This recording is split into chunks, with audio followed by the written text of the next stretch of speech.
Happy Friday to you, and we have the glamorous, the brains behind everything to do with the markets. He's going to tell us how it's going to go today. Scotty Burr! Good morning.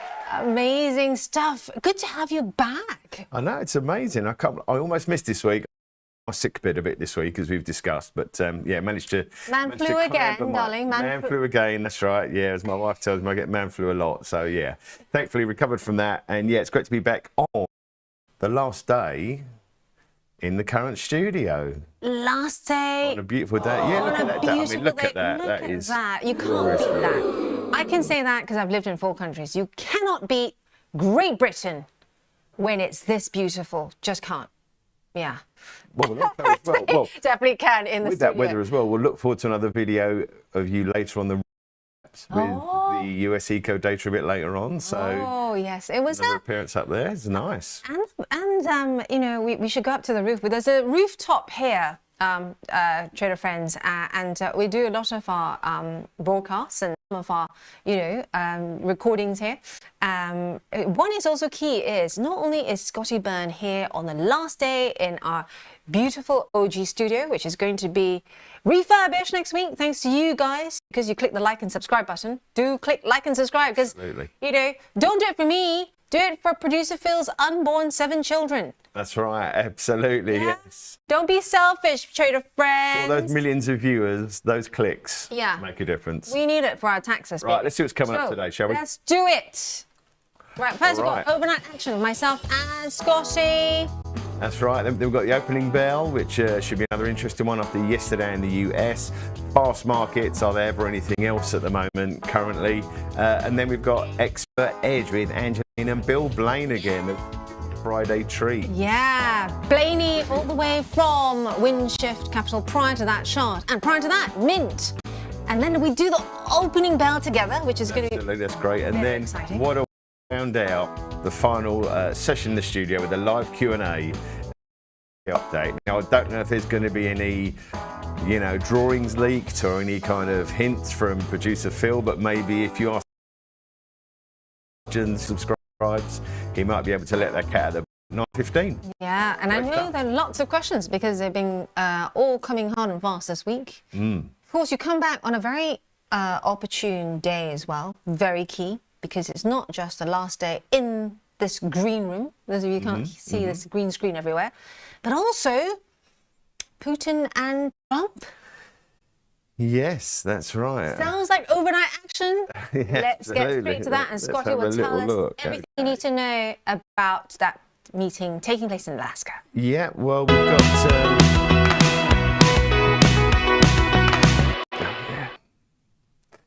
Yep, so we got the talks later on today in Alaska. I mean, if that could not be a more contentious location anyway to have talks about Ukraine, but again, it's as we see, that's featured on CNBC. Headline there, we just click into it. Whatever they say or whatever they agree to should be a win-win for defence stocks. I mean, they are talking about letting Russia keep the territory that they already have. Some of the military strategists that I know, or the military people I know, said that there's been a reason Russian interests haven't advanced from the areas that they're after. Again, I'm no expert, but that's what I've been hearing from people. But yeah, I would imagine a couple of sound bites, but it's very difficult to actually see a proper agreement being signed without Zelensky there. So I would imagine this is going to be another one of those. I mean, you're far more skilled and experienced in the political sequencing, I know, but yeah, I mean, that will be the key thing, but that is later on today. So that's 3:30 Eastern time in the US. They're going to start, and then I think on the Newswires today, there's an expected announcement about 6 p.m. UK time onwards. So yeah, I'm sure it will be all over the news. But yeah, that's probably the biggest after hours thing. Bit more US macro again today later on, and yeah, we'll have a little run through the markets, see what's been going on. And that's a good point that you put there, Scotty, because as going through the investment theory that I had behind this Friday's summit, and no matter which way you cut it, right, option what if peace. So if you have what if peace coming out of the talks today in Alaska, which apparently are going to be wrapped up, Trump is going to leave the White House. First of all, he's going to leave the White House at 10:45 our time, and then he's going to head to talks. Then apparently what we have as a number is he's going to leave Anchorage at 5:45 p.m. But what if peace? What if, I was thinking about the two scenarios. Well, you're still going to see rearmament. You're still going to see, every sort of gun of you, or drones really now, pointing out of Ukraine, even if you had peace. No, that's right. So second scenario is no peace, no deal comes out of it. They just agree to keep talking. Yes. Which is what normally happens in summits like this. In fact, to me, Putin has done a very clever thing. He has agreed to meet, but he doesn't have to concede or to agree to anything to Trump, right? No, so no. he's given Trump some face. In Asia, we call that giving someone some face, right? You've kind of given someone something, but not really conceded anything whatsoever. So you can, I think what's more likely is we come out of this and they've agreed to talk some more. Okay. Yeah, I think that's, as you can see, the poll starting to get populated now with a few responses. So we'll leave that a little bit. Yeah. Well, yeah. Again, yeah. So are we going to see Russia-Ukraine peace? Trump will get the deal done because that's what he does. He does deals. Apparently, he said this week. No chance for that. Yes, that's what I do. I make deals. There we go. That's right. And only time will tell. It's like he's here in the studio with us. I did also see on the press that Trump is very keen to get the deal done because, in addition to everything else, he wants a Nobel Peace Prize. Yes, too. he's made that very clear. He's made that very, very clear. Could you imagine the response if or when he gets a Nobel Peace Prize on top of everything else? I mean, we've even had, a poll being asked, and we've asked our trader friends as well whether they wanted to see, an event-based bet. At which point do you think he will get a Nobel Peace Prize, or will he not get a Nobel Peace Prize? I think that is already being offered by some of the bookies on the high streets. Yeah. So just checking the headlines for you. Not a huge amount yet, but as I said, you might wake up to this in the wee hours. I think this will be the weekend. Later on, as we said. Yeah. Another key one that I've been looking at, not sure if you caught it in the FT. I'm going to bring it over here and zoom in for you. Here we are. Warren Buffett, Berkshire Hathaway, getting rid of more Apple shares in Q2. Yes, they are. I was thinking of you the other day when they had that breakout. If you remember a few weeks ago, we were chatting about the chart ranges, weren't we, and the triple touch support. So, yeah, look, unfortunately, when he does, things like this, it sends a big signal from the market. But I mean, he's had them for what, several years now? Yeah. And not forgetting he's stepping down, right? So maybe he wants to liquidate the new director of the fund. But speaking of Berkshire Hathaway, I know this is a stock that the guys like to look at as well.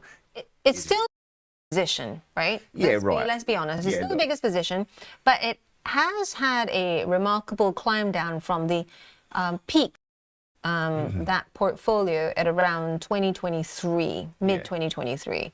Yeah, that's right. Looking at this chart here. Knowing how he looks at companies, the fact that you had Cook in the White House the other day basically spending money to avoid further tariffs. Buffett won't like that. He just wants solid business model that Apple have had, as we've discussed every time we see each other. Great business model embedded everywhere, but he's not going to like the fact that they're basically now writing a check in order to avoid more tariffs. So, yeah, instinctively, he's going to look at that and say, I still like business, but not as much as I did a couple of Interestingly, also, we're seeing Berkshire selling shares of Bank of America and completely come out of T-Mobile.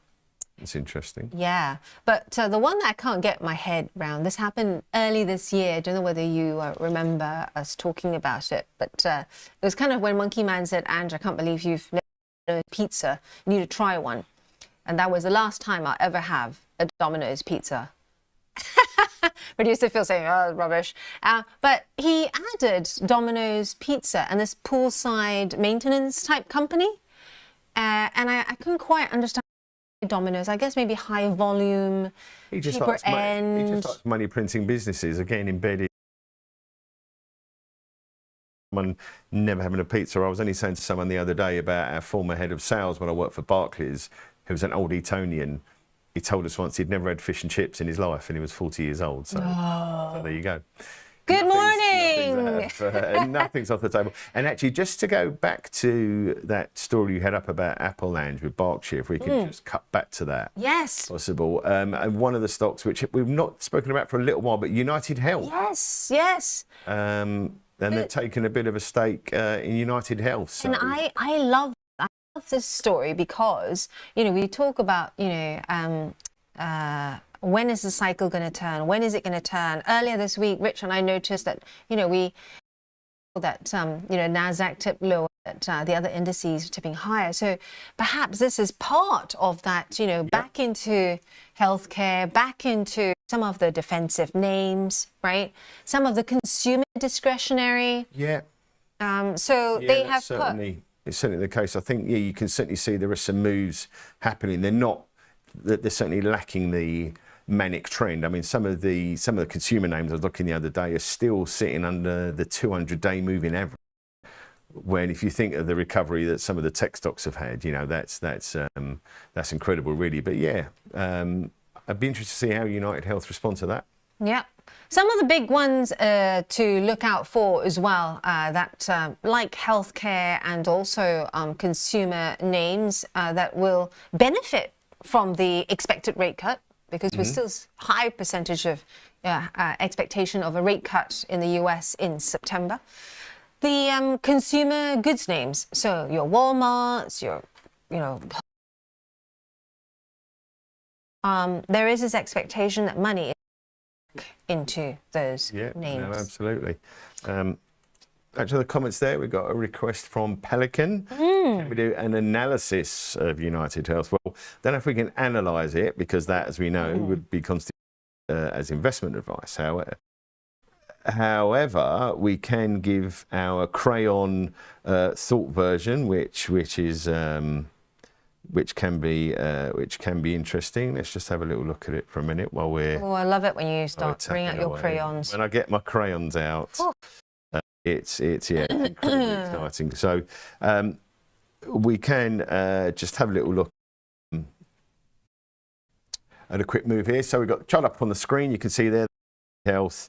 I mean, at the moment, this is in,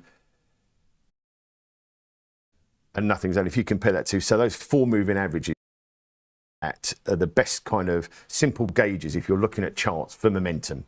So you've got the 200-day, the 100, the 50, and the 20. And in very simple terms, that's judging momentum. Now, you see an inverse of those lines with the red on the bottom and so on and so forth on a stock that's going up. So you can see at the moment, closed at 271.49 last night. You've got the 50-day moving average at 288.58. If that's indicated up a few percent, that's got to break through there. But at the moment, I think that's a chart to watch. But this kind of stock, it will probably have a couple of, I would imagine, false starts and then to get going, because it's great for Berkshire Hathaway that they see value in the company. But you get an investor base in that that's down. Yeah, it's certainly one to watch, but I would want to see that back up to about 300. Start to think about looking at it, because you only really want to start to buy things when they're going up. Yeah, I completely agree with.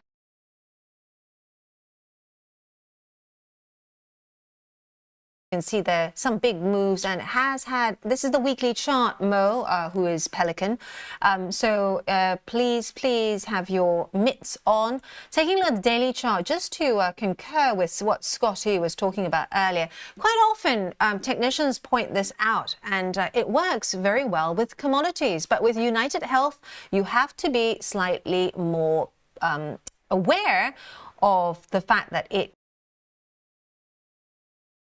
plot for you so you can see it here. So we have this thing called the three white soldiers. It's basically three very, very big green bars that show you that the bulls are in control. I'm going to try and zoom that in for you here. But can you see, Pelican and our trader friends, that this does not necessarily hold true for United Health, because over here back in April you had the same thing, but it went down instead of up. And so please be careful. Make sure you watch your volume as well. For United Health is that when you see the three white soldiers from an analyst point of view and a technical point of view, but it should always go hand in hand with fundamentals, is that once you see the three, you want to see many more greens before you take action, right? So I'm just going to put that rectangle there for you, Pelican, so you can see what I mean. That you have more than three, and you make sure that you have several green bars. And can you see, once you have that, it goes shooting up. And there you have the strong upward trend after having that safer but later strategy. Yeah, sounds good. Excellent. Right, pressing on. And again, for anybody who's trading, biggest factor for the last 3 years, well, in fact, the last 15 has been momentum. So once the train gets going, it will keep going. Right, back to the news. Anything else catching our eye? So, you know, one of the key things as well that we have seen recently is the fact that many companies, you know, there was this concern when we had earnings season start that maybe we might start seeing cracks. But to be honest, overall, it has been better than expected. What you think, Scotty? Well, I think one thing from the PPI yesterday, as we were discussing, I think at the moment the famous ratio that Rich loves to go on about, PE, I think should now be rebadged as just purchase everything. But basically the PPI, for those who may not be as nerdy as us, it's further up the food chain from CPI. Now, the reason for the market recovery yesterday was because a bulk of the jump was in services and not from actual having to physically purchase things. So it's fine, it's not an impact from tariffs. But the problem is, it is higher. These things will have to filter somewhere, and it just depends. With margins so high, are US companies going to happily take a bit of margin compression, or are they going to get told to take a bit of margin compression rather than look to pass that on? Because you can see the political force now for a rate cut, all these new potential Fed. It's all one-way mood music. Yeah, the candidates are all like, yeah, you know, it's fine. And I saw a pretty extreme view today from a guy who has worked in the markets for a very long time, saying Trump is a real estate guy. He wants rates at 1% so he can refinance the debt. Now, again, that's going to cause some monetary experts to go loopy. But yeah, margins have been incredible. They keep growing. And with the PPI data yesterday, it is going to ask a question, maybe not for now, maybe for a month's time. Yeah. But yeah, that's going to, that has got to weigh somewhere. That won't just disappear. Let's have a look on the NASDAQ in the previous session. Let's adding that to the workspace. Let's have a closer look there. Zooming in for you so you can see there we have 130. So my mouse is not working at the moment. Here we are.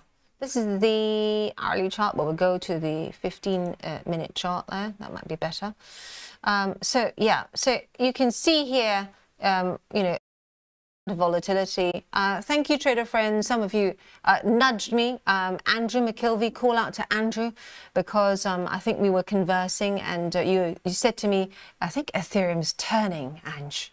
So thank you very much. I took profits off the table before then, but also having a look at the S&P as well, the US 500. Let's have a look at the 15-minute chart here, if we may.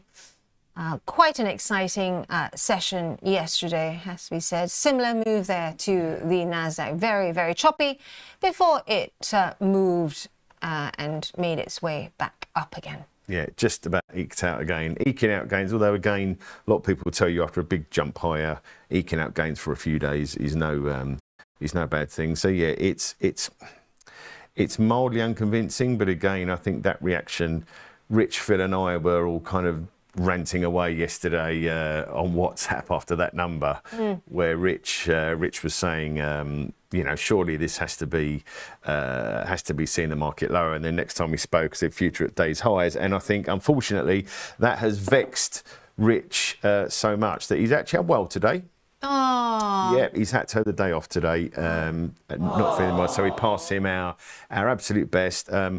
In a way, better, Rich. Yeah, I mean, in a way, I hope he's not watching because only because if He you should are, be resting. He should be resting, exactly. And keep right. off the coffee. Please don't drink any more yeah, coffee. exactly. Yeah, exactly It's, right. So yeah, really hot hopefully, out there. hopefully the main man Rich is going to be fit and well sooner rather than later. So now it's that time for the thing that I am worse at. Of all the things I'm bad at, I'm actually disgusted at myself how bad I am at this. You're very good at this. What are you talking about? It's time for the chart. Yes, exciting stuff. And since we've been on, we have had new music every single day. It's brilliant. Isn't it great? I was watching the show I- on Tuesday because I was supposed to be in on Tuesday, so I was watching it. Unfortunately, I had man flu, as we've discussed, and yeah, the lyrics are great. It was like a kind of country, folky kind of thing. Shindig. Shindig, exactly. Yeah. We're now going to try and make it even more clever. We're going to try and put hints, if we can, into the music. Superb. So that, so it tells you what the chart Had I might been be. well enough, I would have been square dancing around the kitchen to with a cowboy hat. To the new music. So here we go. Which one is it? UK or US, or is it a commodity? It is a US stock. Trader friends, US stock. And this time it is a weekly chart. Oh. Ready? Ready? Steady? Go. Well, the fuzzy's dancing in the morning light. Shots on the screen and the game's inside. Axel's got a trade, says it's looking hot, but Rich is clicking faster than a scatter shot. Haynes lanes in, says, hold on, boys. I've got questions, don't make no noise. Producer Phil says, here's the next slice, and please remember, not financial advice. Guess the chart. Let the fiddle cry. Is it shell or rose? Will it soar or die? Trading live with IG, we're riding high. Phil's trying hard just to trick your eye.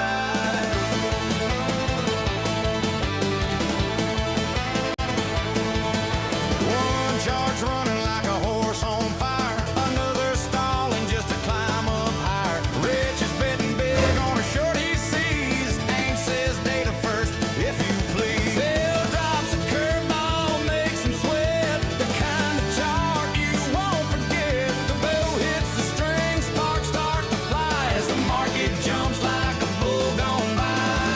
Guess the chart, let the fiddle cry. Is it BT's break or Tesco's high? Trade live with IG, where we're riding high. Phil's trying hard just to trick your eye.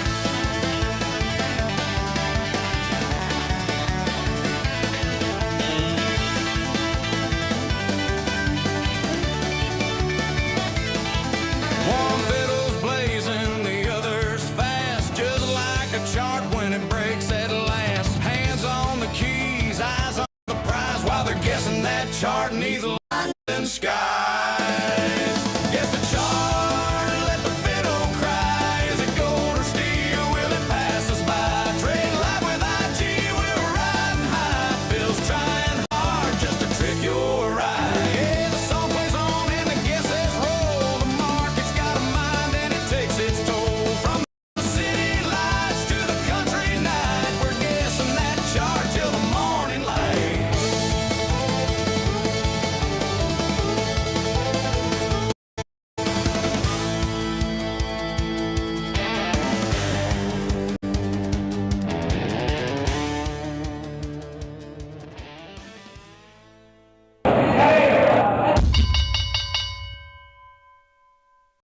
Howdy, howdy, trader friends. yeehaw. Okay. I'm back. We're back. Well, this was such an interesting one. Flatline so long after being unloved after lockdown, after COVID. Yeah. And we were thinking about all things. You thought Beyond Meat.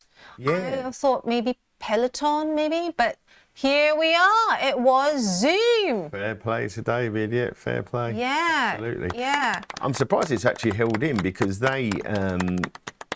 I've tried using Zoom a few times.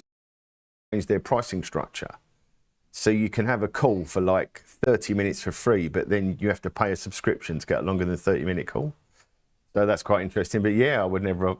If you'd actually heard the conversation here of us trying to guess, you'd think, have they ever really worked in the industry, or are they just? I mean, their charts. There was a burst of laughter because we were all kind of, Mark, hey, or Marcus with NVIDIA. NVIDIA's like the other way. Yeah, that's right. I think if you maybe inverted it a bit. Yeah. Do you ever play invert the chart and see whether you can guess if you invert the chart? Yeah, I mean, I've tried that a few times as a Credit Suisse shareholder long term. I tried inverting the chart, but it didn't actually make any difference in the end, unfortunately.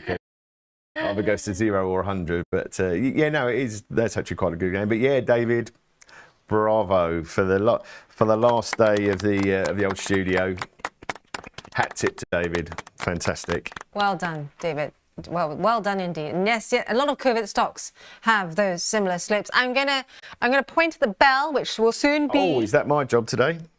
Which will soon be financed by the London Stock Exchange and sponsored. Surely it's got to be. Surely. And then it's got to after that, Trader Friends, there'll be a jumbotron with myself and Scotty outside. Yes, absolutely. With Rich in the middle. A jumbotron. Wow. That will be huge jumbotron on Broadgate Circle. Yeah, it's not like never been done before. IG did have a sponsored jumbotron on the green in Canary Wharf. 30 seconds. Yes, that's right. I remember seeing that. Just taking a look at some of the names and opening calls out here. Looking like a pretty light day out there. Just scanning some of the names. Oxford Biomedica completed the 16 million placing, and we've got Sol Gold as well. Strongest near-surface copper gold intercept to date. That was out recently. 10 more seconds. Right, Scott, are you ready? Here we go. Hopefully the last time we see this bell.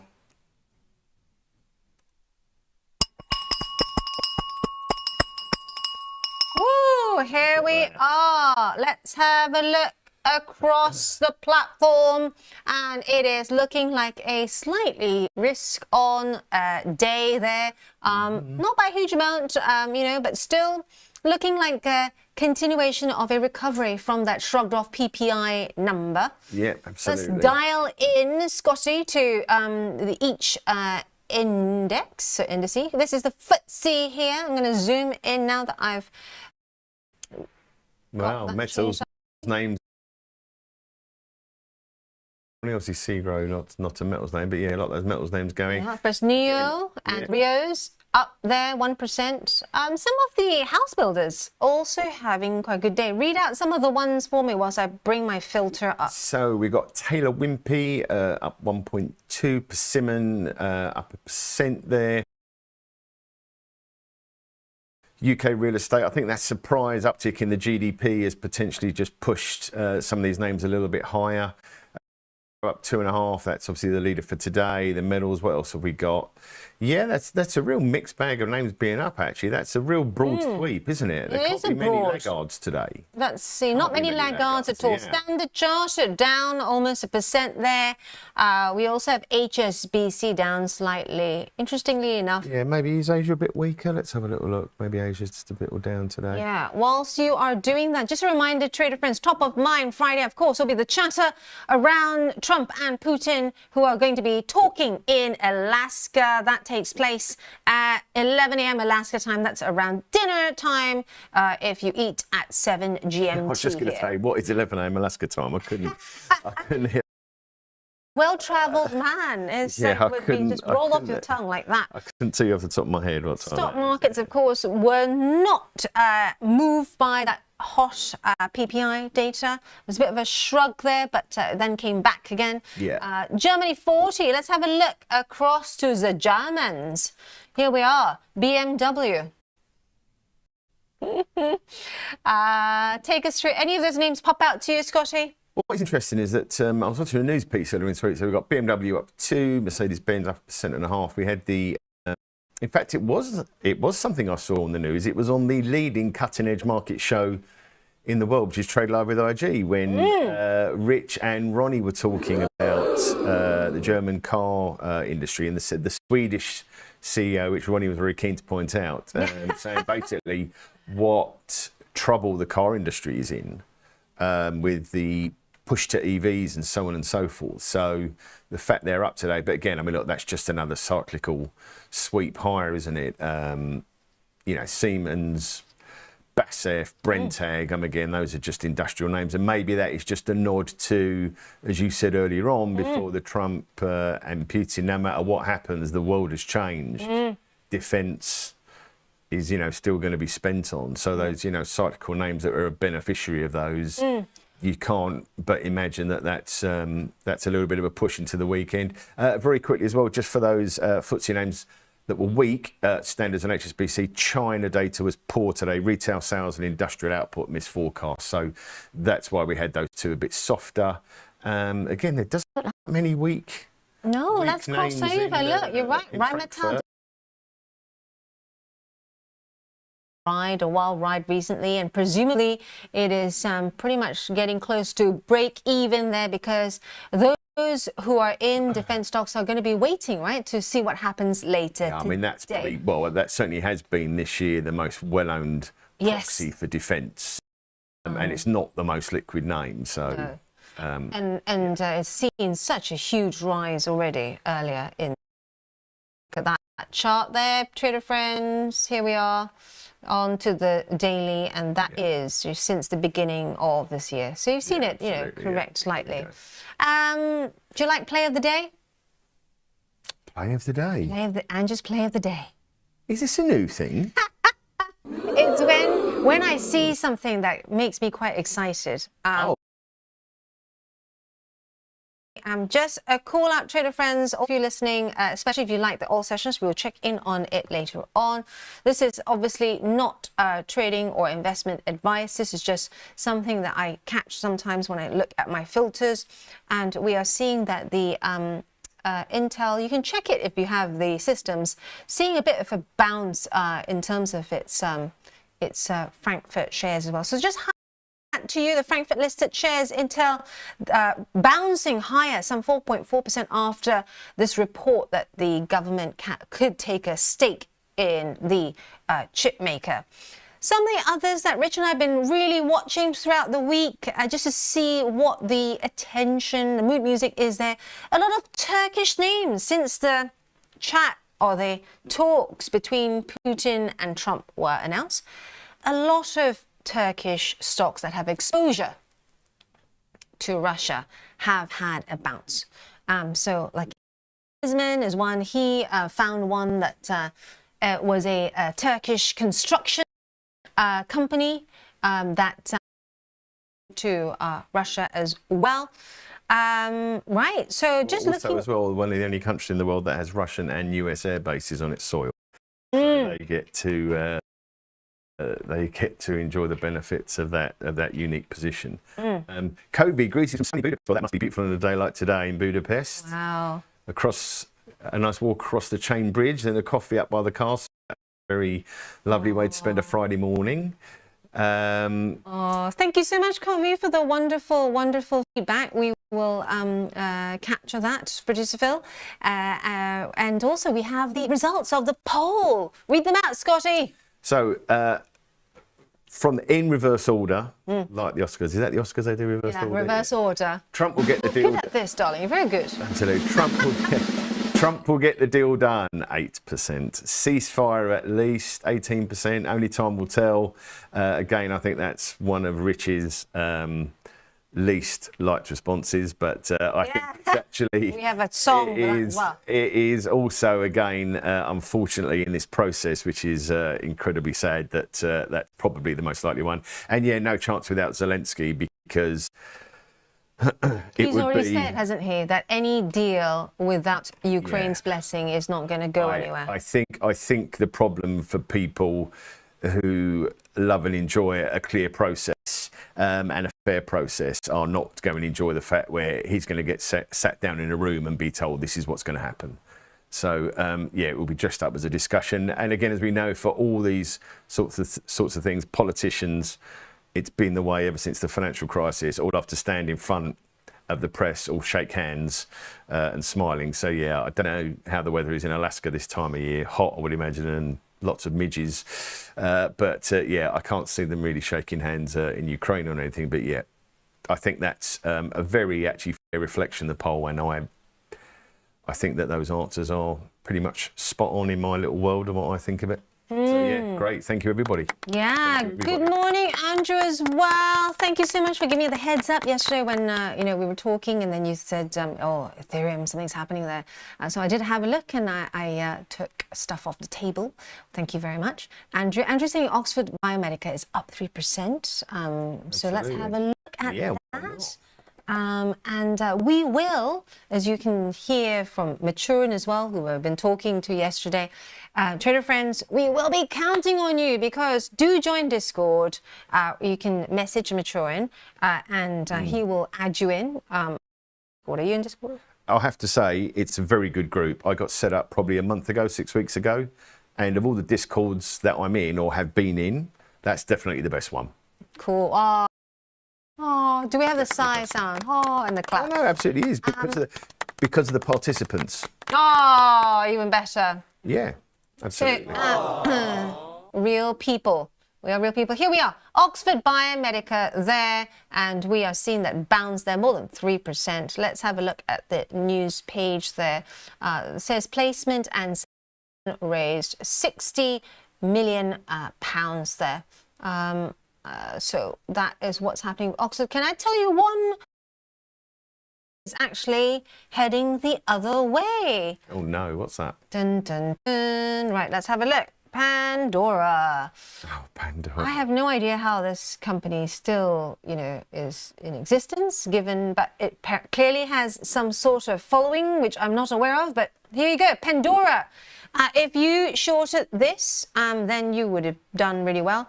It is down some 10% last time I checked, down still 9.7 there, on track for its worst day since April 2025. The move there, trader friends, is because of its results. Pandora's, it's to do with the outlook. Quarterly profits were in line, but it is the outlook that did not impress. I've never been into Pandora. I don't understand the whole charm business. I went into it. I think the problem is it's aimed. So when it has a shop in Canary Wharf, I don't think that's going to be the target audience of the people who are going to buy some of the Pandora stuff. It's a little like Ronnie the other day when they were talking about Labubu's, which I now know. And apparently there's another one, Labubu and something else. I don't know if they've. Anyway, long story short, so sort of higher end cheap stuff, and maybe they need to think about reconfiguring the brand to appeal to the higher end. For instance, who's 17, she shops at Shein. Is that how you pronounce it, Shein? Shein. Shein, yeah. She's a huge Shein fan. She out. Oh, Shein, she out, right, there we go. And so then I said to her, would you like a Pandora bracelet? And she looked at me like I'm crazy, you know. So unless you engage the kind of 16 to 20-year-olds, and I don't know how they're going to do that. But yeah, I think they need a bit of a remodel. A person, that's a good set of questions. Felt a bit like a one-trick pony, this Pandora stuff. Exactly right. Jugger, morning to you, as well as A person. And these are, yes, we were talking about United Health earlier. Thank you for pointing that out. I am a big fan of Berkshire. A person, to join Discord, please message Maturin, and he'll send you an invite ASAP. Let's have a look at commodities, the commodities space now, because we've got, you know, crude 0.2% lower there. That's a WTI. We've got Brent as well, down 0.5%. I mean, if anything, the indication here is that at the moment is that there's not going to be much expected out of Alaska. Looking elsewhere, too, we have do the readout on the precious metal space, Scotty. Okie dokie. Gold. This is getting a rather, if you pardon the pun on metals, but this is getting rather a dull space again at the moment. After we had the palladium breakout a few weeks ago, gold is just literally stuck in a pretty tight range, which is there. Forward, lots of comments on lots of channels about it's about to go to 4,000 or 2,000, which is what people like to do. But I mean, look, that's proper summer chop, isn't it? Yeah. Which for a product like this, and the reason it's got to these levels is quite on what people are thinking about the new direction of rates, what people are thinking about inflation, and there's a proper battle going on in the. But equities just seem to be just kind of running higher. But yeah, and then the rest of them, of the precious, platinum, palladium, again have had their move now seemingly for the most part. So it just feels like, and again, look, August trading is chop, chop, chop. I mean, if you actually look at the markets in general, you've had update. I think the S&P. If it was a football game, they'd be up 2-1, I think, winners v losers, but it's literally up day, down day, up day, down day, up day, down day. And again, this is what you're getting across a lot of these products at the moment. It's just, there's reasons to be thinking of them moving in either direction. But again, the copper price, shall we have a little look at the copper price after that big sell-off that it had? Here we are. Oh, it's high. I think high grade we need there, Andrea, for the price. And let's have a look at the weekly chart there, because it shows you the huge changes, right? That, trader friends, you know, quite a big move lower. But back to gold. I mean, gold down 1.8 so far. For those of you that watch, this is why many have come out. Place maybe silver, because silver tends to lag gold. Space for gold, because we are still very much from the Fed, and we all know that non-yielding gold thrives in a low interest rate environment. Let's have a look back at the commodities space as well, because let's have a look at some of the softs, because we've had wheat slightly lower there, and cocoa. Cocoa was one of the best performers last year. Do you remember this? And actually, this year, to note, trader friends, that especially in commodities, there's always a cycle. So for those of you that like cocoa, we are still in that gentle march upwards since that low that we saw in July. Yeah, look at that. So have a look at that. I'm trying to get back to July for you. Right, we are going to have to head to a break, but do daughters love Pandora to go on bracelets, brilliant stuff there. Actually, be very.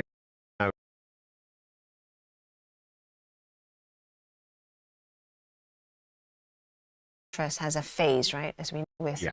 So how long that phase lasted. Definitely. We'll be right back on. So don't go away. Phil is going to.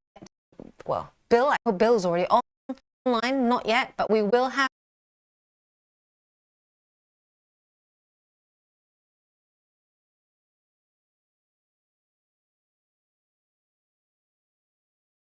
in today to give us his vision of the new studio. He's going to bring out, you know, the plans. He's going to have his hard on. Drawings. I'll have the sledgehammer. Stay right there.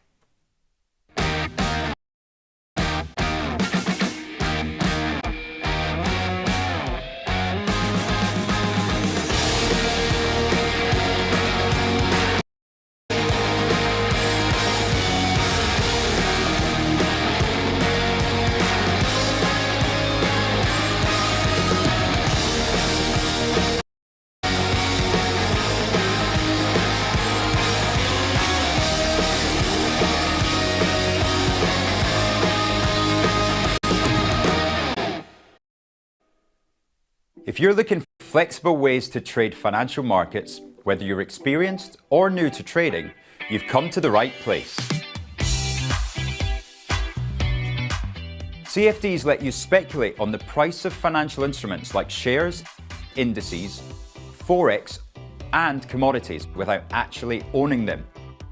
You can benefit from both rising and falling prices across 17,000 markets. Find the perfect opportunity. If you think the market's going up, you buy. If you think it's going to go down, you sell. When trading CFDs, you're trading on leverage. Now, leverage lets you trade bigger positions with less front. So this increases your profits on your trades, but also remember your losses are also amplified. So be sure to manage your risk. With us, you're not alone. You're part of a wide community of traders that you can learn from. We've got the experts, the tools, and extensive educational resources to help you learn. If you're not quite ready to trade CFDs with real money, always give it a go on a demo account. Open an account today, join the conversation, and be inspired to make moves.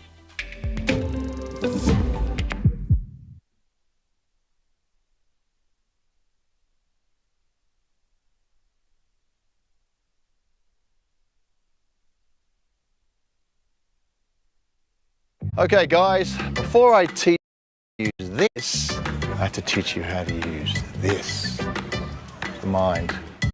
Cash return wasn't all about speed, it wasn't always about power, it was about the mind. Become yes. Okay, minds are ready, time to go. Hey, come on Pat, come on. Cash returns, come on.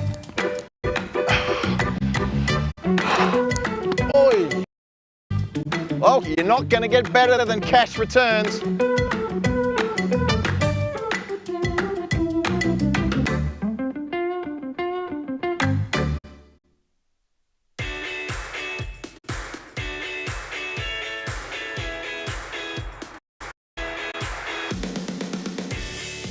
Today we're here because we've recently launched our Save Our Stock Market campaign. We just want to raise awareness for terrible cash returns that everyone is getting sat in cash out. What we want to do is raise awareness for great returns that you can get on UK stocks.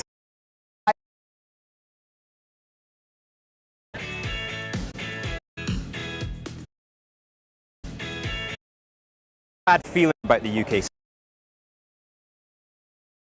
Negating people's view on the UK. There's some great companies. If we just start the ball rolling on people getting behind the UK, then we can start to trend.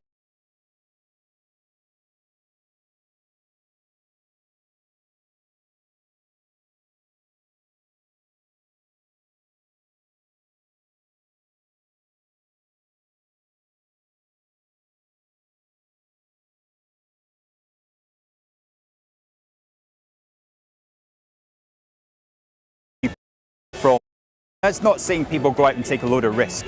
It's about education and it's about helping people to understand the benefits of investing and the limitations of holding their money in cash.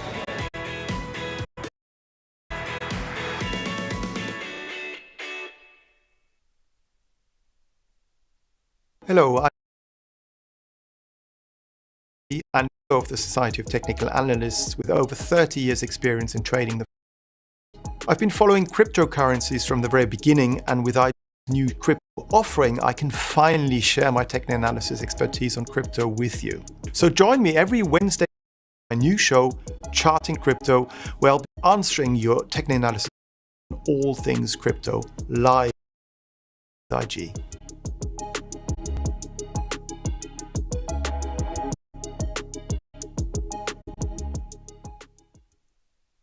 Watch Trade Live with IG weekdays from 8:30 a.m. on our brand new YouTube channel at Trade Live with IG. You will find our full beginner's course of trading options, YouTube shorts of all the action that happens after the show is finished, and psychology of markets. Don't forget to hit those like and subscribe buttons for more exclusive trading content.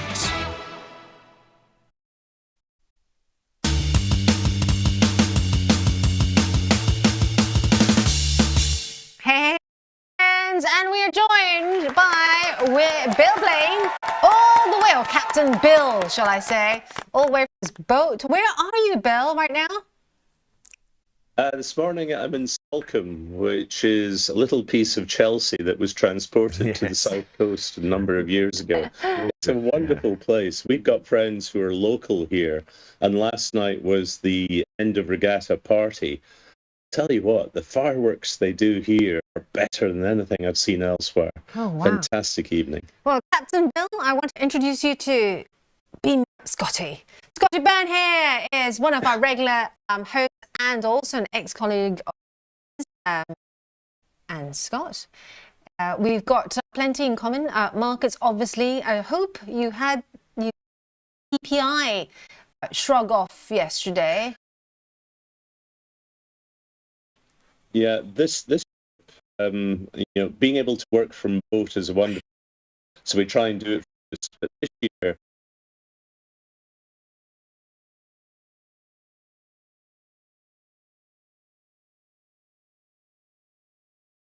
Despite that peak, and if you actually dig into it, not just the tariffs that caused that, there's also increasing costs in the services sector. That's only the beginning of the inflationary shock that's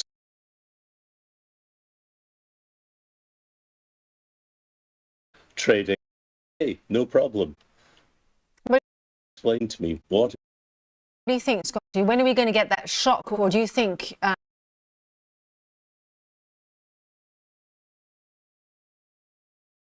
yesterday from Shah Capital, and he says his view, Scotty, I'm not looking at Bill because Bill knows Julian, is that we're not going to have the shock. We had that shock back in April. I think it's really finely poised where I generally, at times like this, I try to seek out people like Bill, and I've got other sources, who's a legend in the US.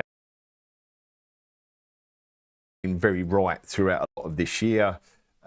He's swung in to 60% in March, brought it back down to 10%. And he actually wrote a quick piece yesterday. Again,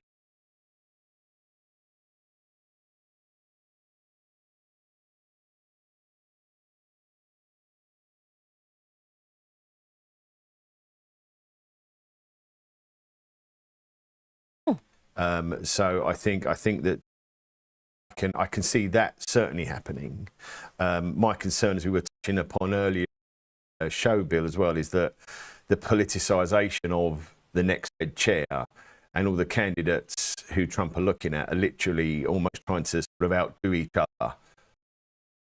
How big should be and how fast they come, which for a lot of the meme stock traders in the world love all this and this talk, but this how adults should be behaving in the sandbox when you're talking about the next Federal Reserve chair. However, no denying that margins have been really strong.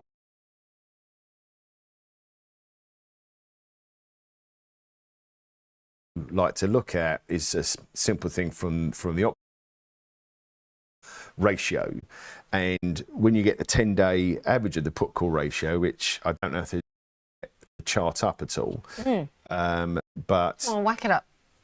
we'll whack that up there. Yeah, absolutely. I don't know if we can manage to fit them.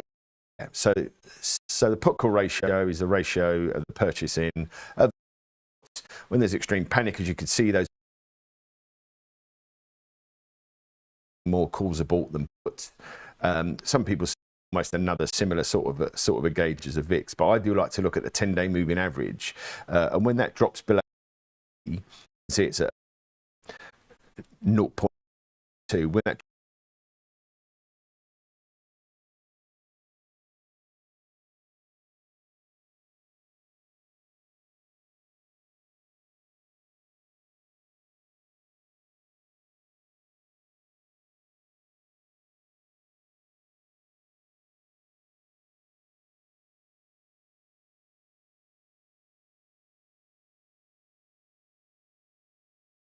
and by retail investors, coming, and the advent of investing and trading on your phone? Fascinating question, because we saw earlier this year the institutions that were predicting or got caught out in their shorts by just the sheer volume in a thin market of retail demand. So yes, it is significant. And we know that in periods of hyperbolic market behavior,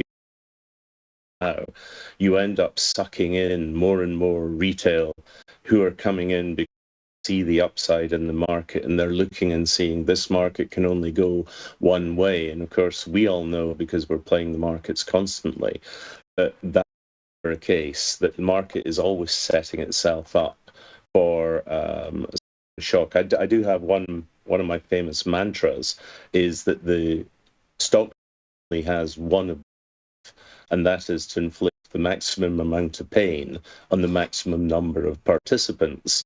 And that's what the market feels like just now. Now, that doesn't necessarily mean that we're going to see a massive crash. I've discussed a number of times, Angeline, that my expectation is more for a correct phase. And, as you were saying, Scotty, September and October, of course, are the two most miserable months because that's when the bulk of correction. But we also know that these kind of corrections, with the one that happened after the Liberation Day crash or correction, they quickly reverse themselves. I think the bigger fear is the market setting up for something more fundamental, something along the lines of the 2007-2008 crisis. Well, you got to keep an eye on that, because one of the interesting things we saw yesterday, sell-off in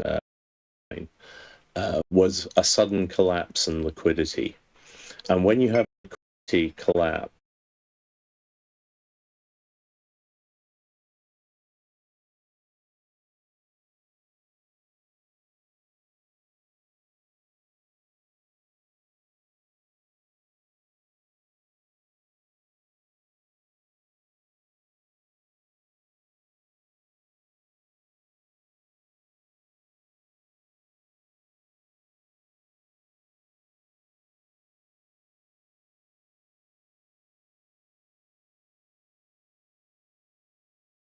to create a solution.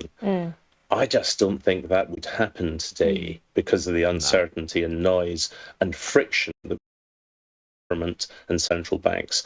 So I'm a little bit nervous. I am thinking something of a correction as the market develops, and that's why there's so many things to talk about all the things that are just there to shock us.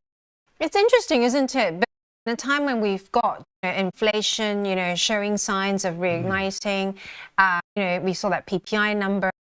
So, very, very key indicator that a lot of analysts and back in even Bloomberg what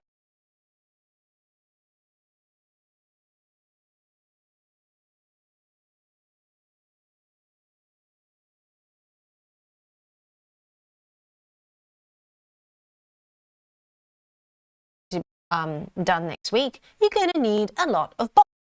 And so this indicator tells you there is in terms of, and so forth. The other one that we look out for is container ships. So it's sort of 6 to 8 months. Right, container ship, critical one. America, just shocking. There are no boats coming from China. From tells us quite a. So go on, Bill.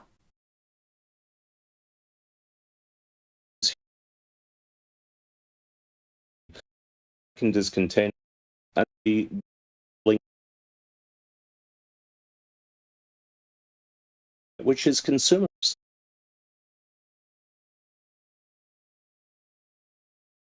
One percent, I can't remember the number, plus inflation. 1% finding themselves writing payback student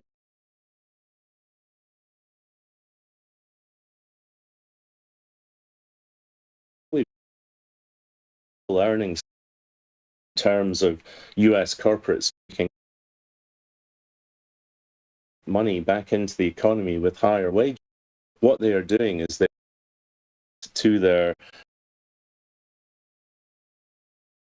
they're buying Bitcoin to leverage themselves up, which just doesn't make any real economic sense. Economy is how are consumers going to consume when they have money? Yeah. That's the fundamental. There's a lot of mood music. Trump is very keen on lower rates. The easiest way to make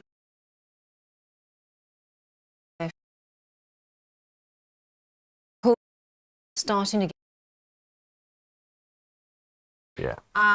so where does this leave us? What I'm going to be advocate here. I'm going to see how summer period when everyone desks first week of September. Well, I think that the market performance over the summer has been relatively justified because of earnings. But I think for me, the concern is a little light bill was CNBC, I think it was Tuesday, of fixed income at BlackRock, saying it's the best investment.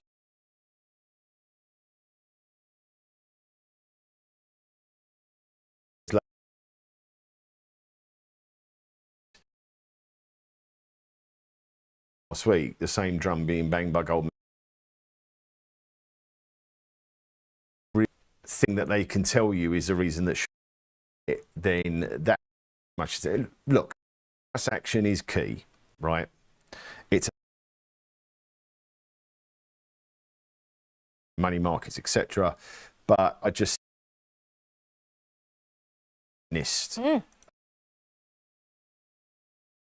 Which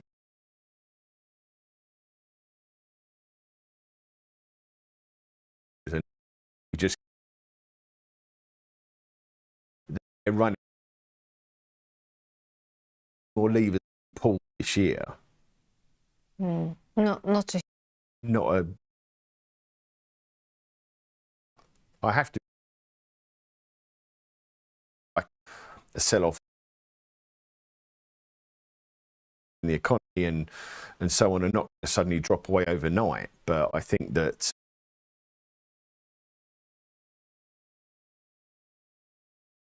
remind yourself. Yeah, I'm still in the correction thing. And Scotty, I love it when things like smash.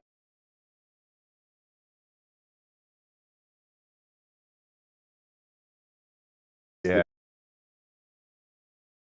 At the moment on the market, I'm really happy this week. Scoop on Monday. tell it.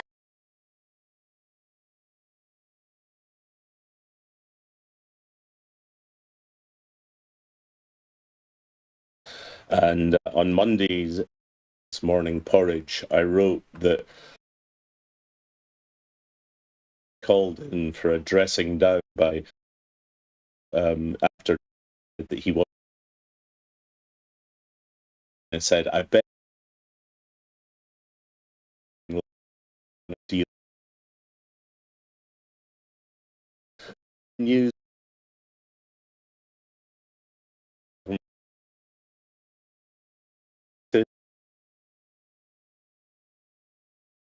And yet again,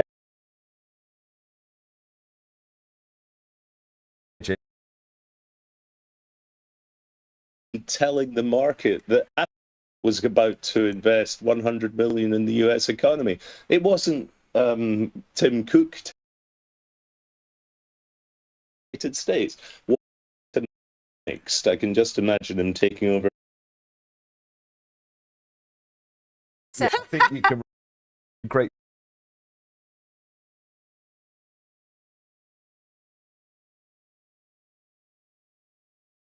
master's Office. study. Like, Yeah, exactly. Yeah. I just got told, right, this is what you're going to do. Hammered with great announcement. He's perhaps a particularly joyous individual. loads of I our apologise, but yeah, the look, the face is just CEO of anything. Have a list of about 50 things that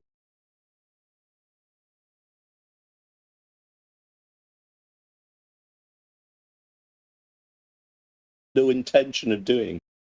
What you'll do is delay until we get certainty back in the market. Yeah. And that is one thing that I think everyone watching by consumers consuming, but also company levels of certainty, or how much you're going to be charged.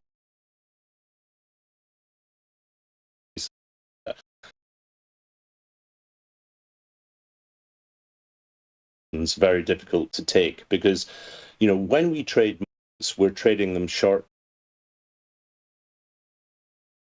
and you're trading them based on a different approach.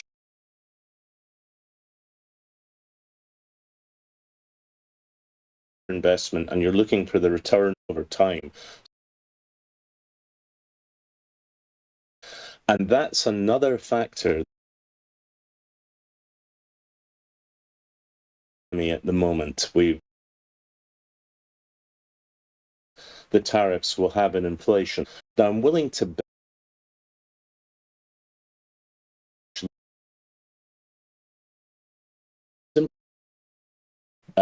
companies are going to start absorbing some of the hits because they're concerned about consumers. But of course, if companies are hit, that means their earnings start to fall. Quarter won't be repeated. Bill, we've got a good question from of our trader friends too. Steve chiming in, and that is personal. Do you think Trump will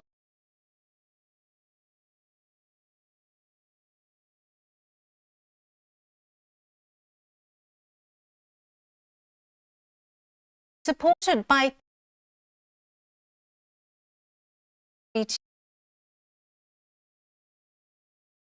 obviously not as high as we would have thought with two going on? Yeah, I mean, look, I think for Bill, maybe if he can take the first question about the Musk.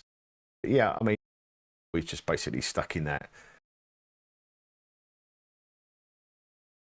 I've been in the markets now for about 35 years, as I alluded to with some of my phraseology with Bill earlier on, and over the long term. So, as you say,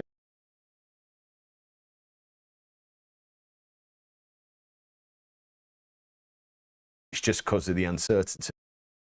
I mean, but I mean, the way the market is reversing on bad news and finding a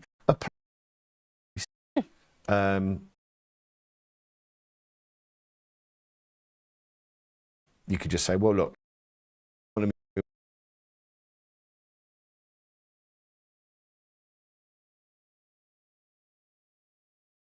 sometimes reach the same conclusions where it gets very frustrating. It messes with our head because of all the sort of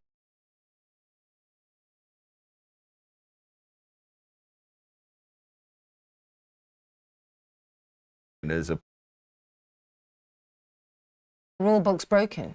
I think rule book broken.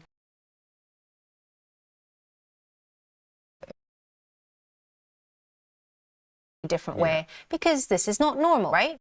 It's not normal. No, that's right. Bill, do you want to take on the new normal? Yes. So we have lots of questions.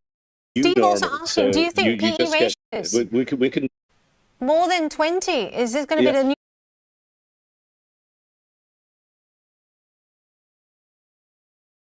Musk question. There was a rumor flash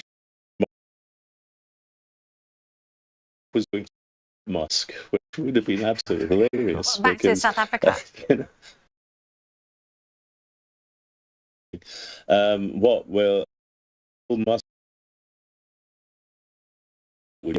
how would that work out? You know, Tesla is worth what it is purely on the basis that the market being able to make a company that makes a couple of decent cars into something that's the most second, third, and fourth derivatives like robotaxis and robots. So that would be a very interesting moment. But we are living in the trust room flooded with disruption and noise. Get used to it. And you need to plan your... And this is something we've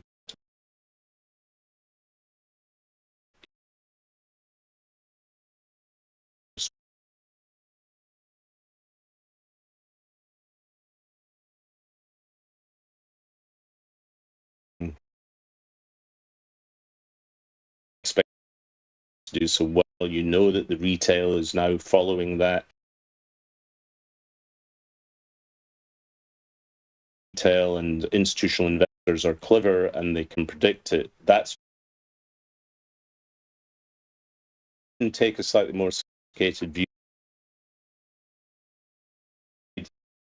Make any sense in the reality.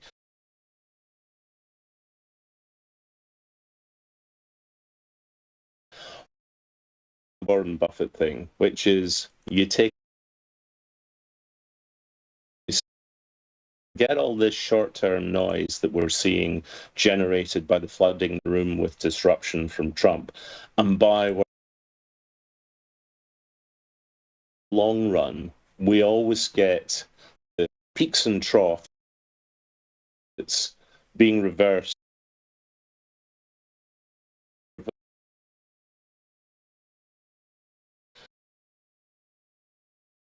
Long term, and that's why we're getting pressure at the moment because of the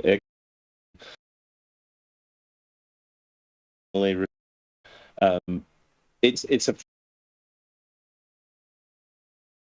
normal where the getting is out and you know, go with it. And I've just because you know, how else can you play the constant news flow?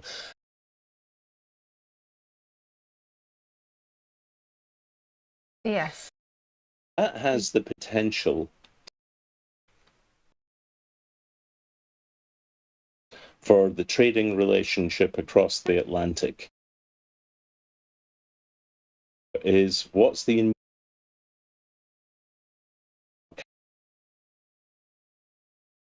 what will be the consequence in the short term, whereas we should be thinking about what does this mean long term, and that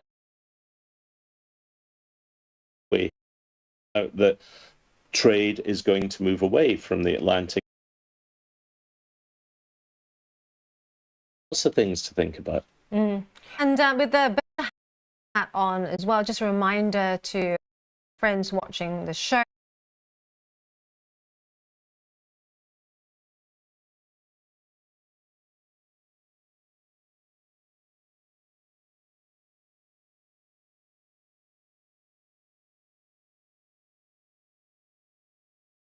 We have P.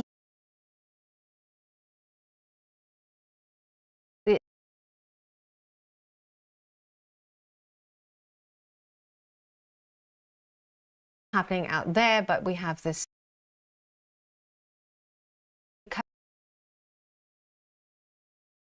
expectation at the moment. Does imply a longer term in terms of flows is that you're going to see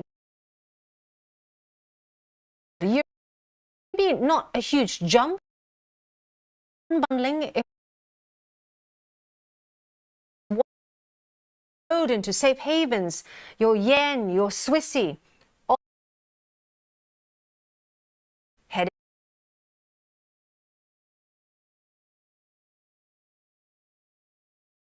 the euro going forward? Because you're still going to need rearmament and spending there. If they finally cut rates. Yeah, that. Go on, Bill. Scotty. I just wonder, I mean, I always,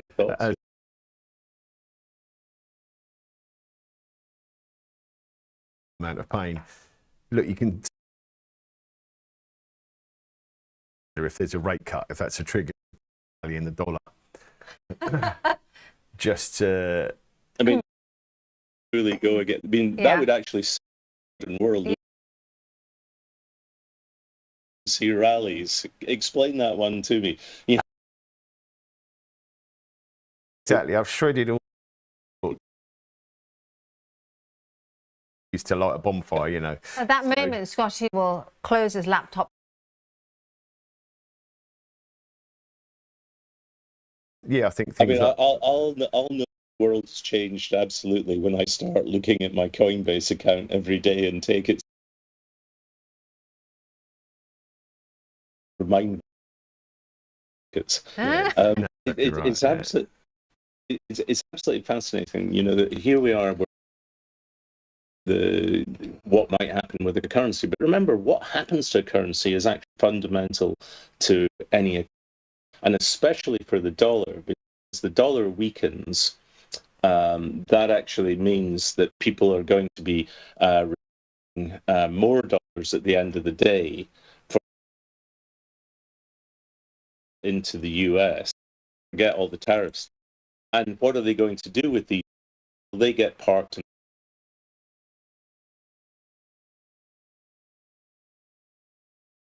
Dollar actually ends up good for the US because it means there are more.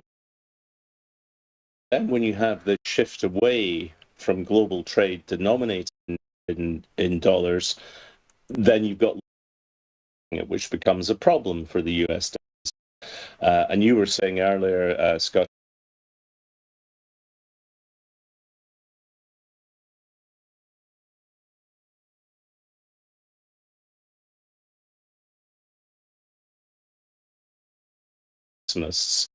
stock traders are all complete optimists running around after the next. Sure, they hold on to the last $1 billion. That's the fundamental difference. But at the moment, you've got to look at the dollar and just be very aware the dollar has consequences for the US economy in the medium to long. Speaking of which, Bill, did so Phil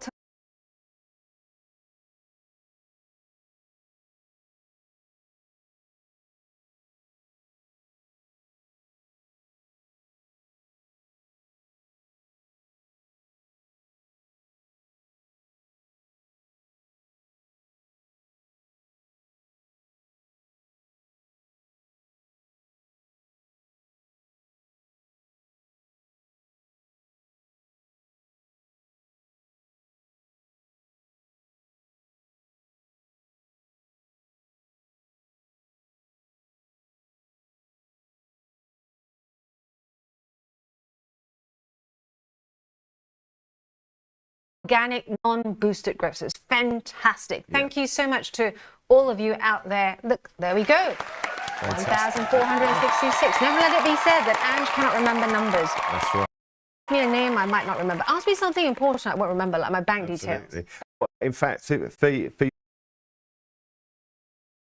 the studio design, seeing Bill sitting there, I'm rather hoping that we get a more nautical theme. Yeah, because I love Bill's backdrop there. You got the maritime. Well, the maritime let's have a look. This is a bit scruffy today. Oh, but there's a if I was to guitar. go around Look at that. studio, That's the remnants of a great there's a night. guitar, yes, there is the always- guitar's still out. there is always a guitar. Nice. Hang on, Look at that. Bottle of you know of it's Malbec. Malbec behind in the counter there. Is it a Malbec? no, it's last night's Rioja. It's a Campo Viejo. It's a Yeah, cheap Campo. Rioja, Yeah, but very nice one. Yeah, it But is a good next one. to it, I should do some advertising there because next is a bottle of gin from the Salcombe Company, which is official gin of clubs, the Royal Ocean Racing Club.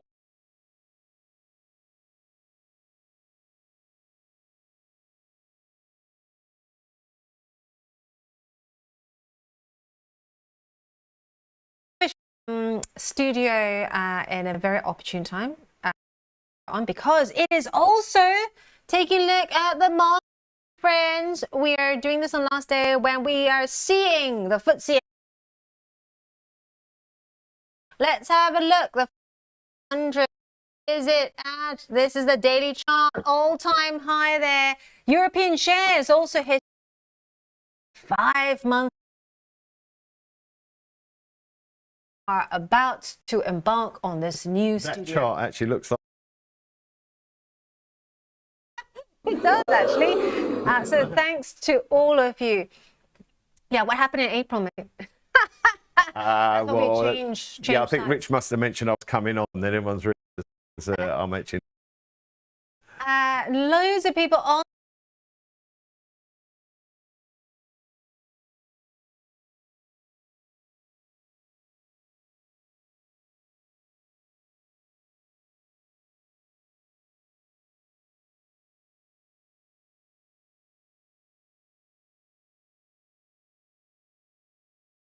International convertible, the US dollar to gold on the 15th of August 19. Kakumba saying, be careful not to share details of your new studio with Trump. He might just involve. Exactly, he might show up with his hard hat like he did with his friend JP. Yeah. Questions, yeah. Right. We gotta go, guys, because that will be interesting. Go on, Bill. You've got. That'll be fascinating when you get the new studios. I'll have to come and make it because. Yeah. A sign on a new Back desk. to normal. I'm trying to trigger Phil. Desk. Yeah, exactly. Yeah. You can moor up at Blackfriars Bridge and then just more kind of up just stroll down. there, and then we've got a pub nearby called the Bank, otherwise known as something else, which sounds similar. Yeah. Nate, thank you so much, Bill. I will catch up with you later on. I might be Talking to you, Bill. by the sea this very shortly in the next 24 hours, so we'll try and hook up. Thank you very much. Very quickly there. You gave me a recommendation for a restaurant last week in Portland. We went to Billy Winter's. Fantastic. Loved it. Right? Absolutely brilliant. We will be, unfortunately, there's a storm blowing in. So it'll be Tuesday, Wednesday before we make our way back to where my boat's normally moored in Hamble. And then it's back to proper London office hours next week. Oh. Nice. In time to come to our new studios. That's right. Right. Life's all about timing. Yeah. Thanks very much. And pleasure. Stay right there, trader friends, because we are going to do a great unveil on what key details after all sessions. Hello, I'm Axel Rudolph, Senior Technical Analyst at IG and Fellow of the Society of Technical Analysts with over 30 years experience in trading the financial markets. I've been following cryptocurrencies from the very beginning, and with IG's new crypto offering, I can finally share my technical analysis expertise on crypto with you. So join me every Wednesday morning for my new show, Charting Crypto, where I'm answering your technical analysis questions on all things crypto, live on Trade Live with IG.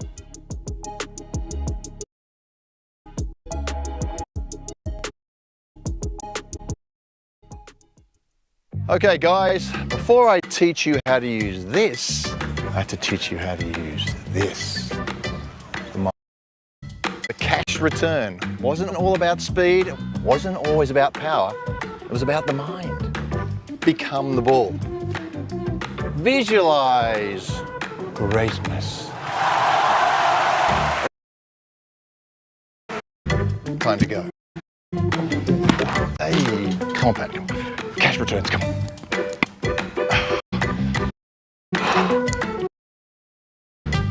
Well, you're not going to get better than cash returns.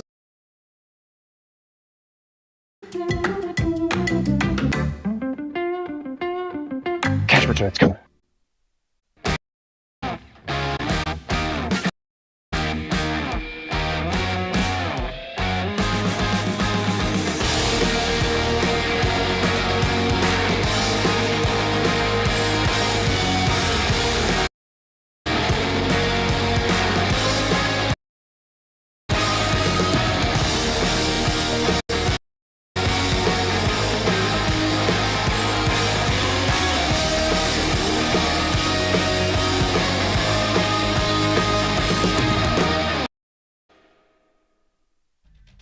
We're watching a crisis unfold in the UK and we need to take bold action.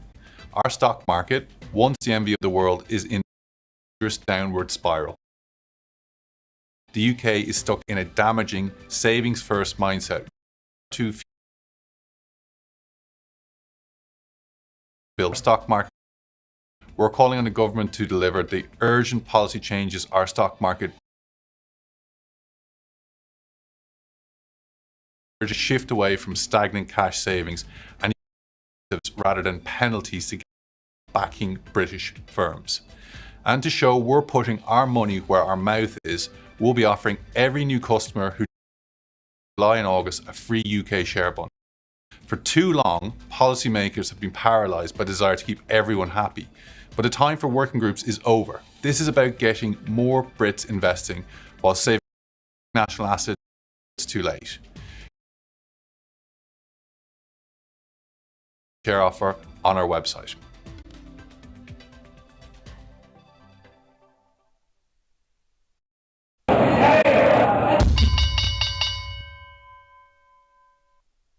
Hey, welcome back. Here on IG. So nice having you here with me. It's great to be here. Such a goodness me. That's an refuse. It's yeah. I mean,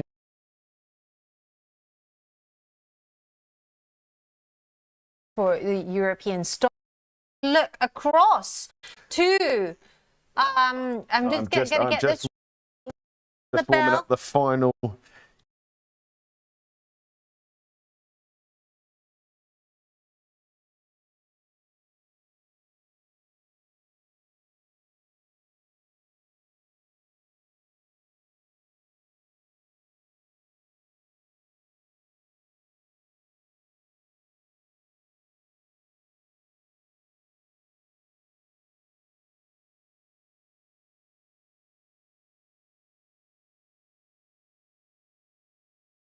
Yeah.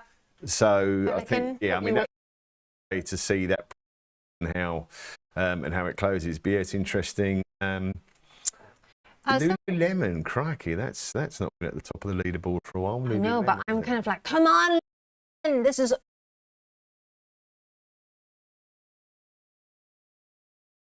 He thinks Nike, his contrarian view, Nike shares with Lululemon, and I said I think Lululemon is going to do much better. He said that Nike's been so unloved for so long, it's got to bounce, right? You gym bunnies, you gym bunnies out there, you monkey man yoga down, you health, and I've been told that their gear, people wear it to work now because it lasts. On Lululemon share gain to than Nike's stars. New coming back a bit now, 1.5%. Interesting, because that piece this morning, it wasn't on screen.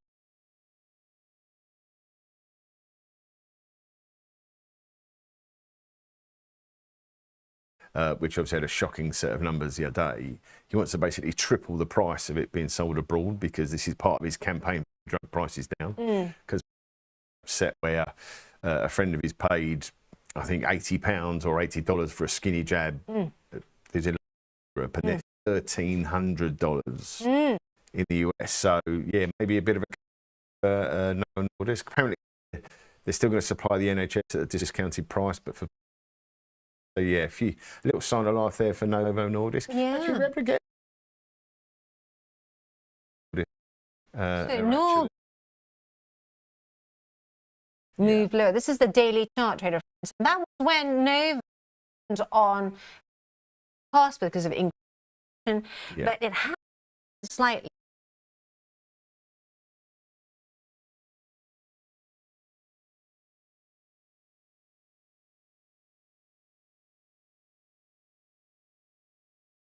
Call him wheeler dealer. I have taken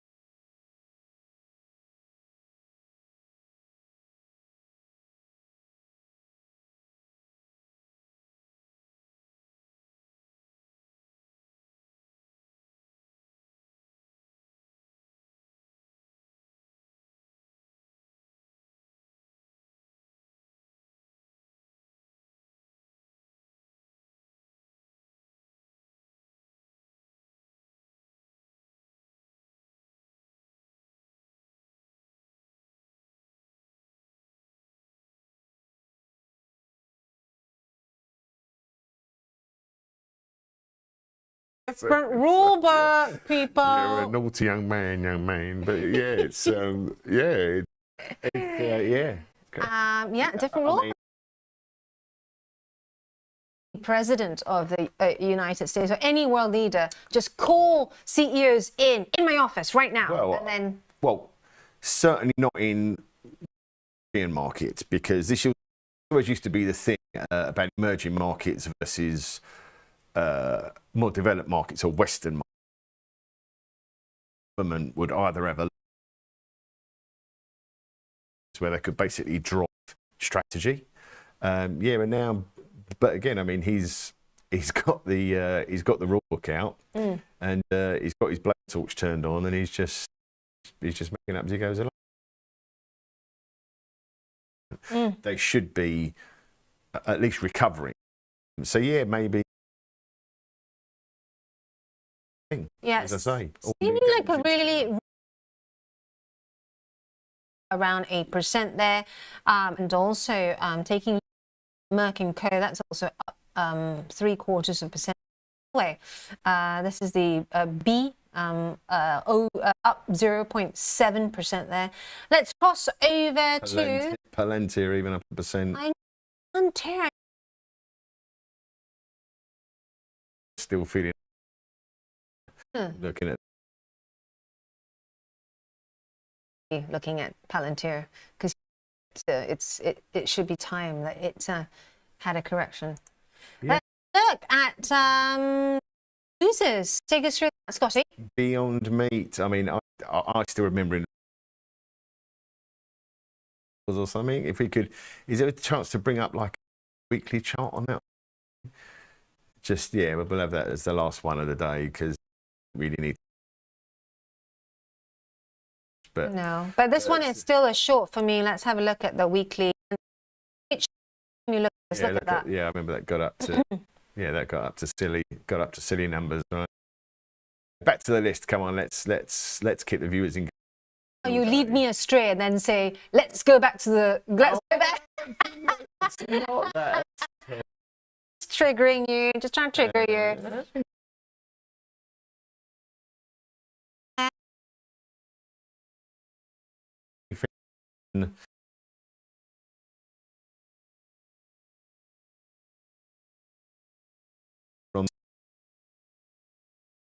Consumer, that's I think they're out about 11 o'clock this.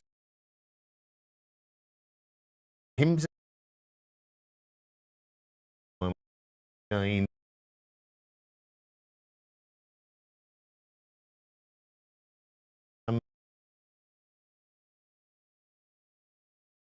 So early on in the week, especially the quantum, some of these, especially those to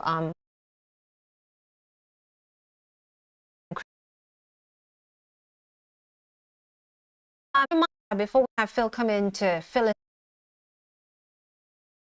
in real Phil with of course the key things. We've got bilateral talks at 8 o'clock BST. And we also have, ahead of that, I thought,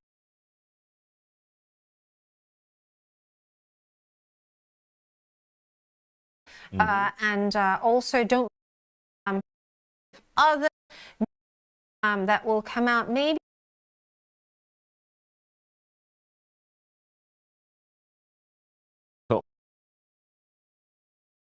So yeah, there could be. I mean, again, how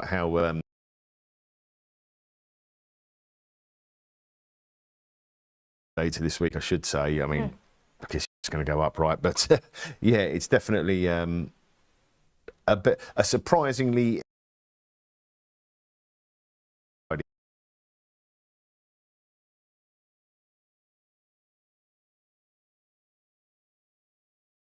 Any news on that could change things.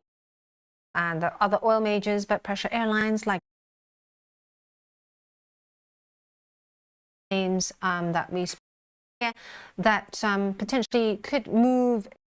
We have any shockorama? Absolutely. Details out of. All right, stay right there because the great veil of what's planned.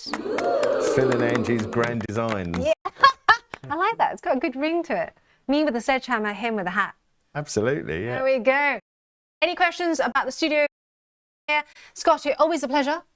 Brilliant. But Fantastic. you're not leaving it, are you? You're going to stay because I'm gonna see you after this. What a way.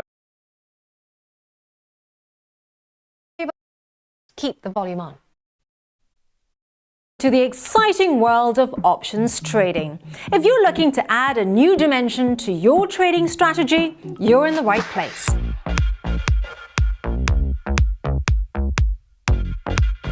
Options trading offers unique benefits that can elevate your investing game. With options, you can protect your portfolio against market downturns, essentially creating an insurance policy for your investments. Now, what sets us apart is our commitment to your success. We provide extensive educational content to help you understand options trading in and out. And with our 24-hour servicing, support is always just a call away. But that's not all. Options also allow you to generate income from your existing positions. Strategies like covered calls let you profit even when your stocks aren't making big moves. Options also shine when the market isn't following a clear direction, whether prices are rising, falling, or staying flat. There's always an option strategy you can use to potentially benefit. Now, we offer two ways to trade options: listed options for US shares, ETF futures, and over-the-counter options through spread bets and CFDs. Both types give you the ability to take various market positions. So, ready for the potential trading? Well, open an account today and take your first into this dynamic market. Remember, while options trading can be rewarding, it comes with risks. Always trade within your means and never risk more than you can afford to lose.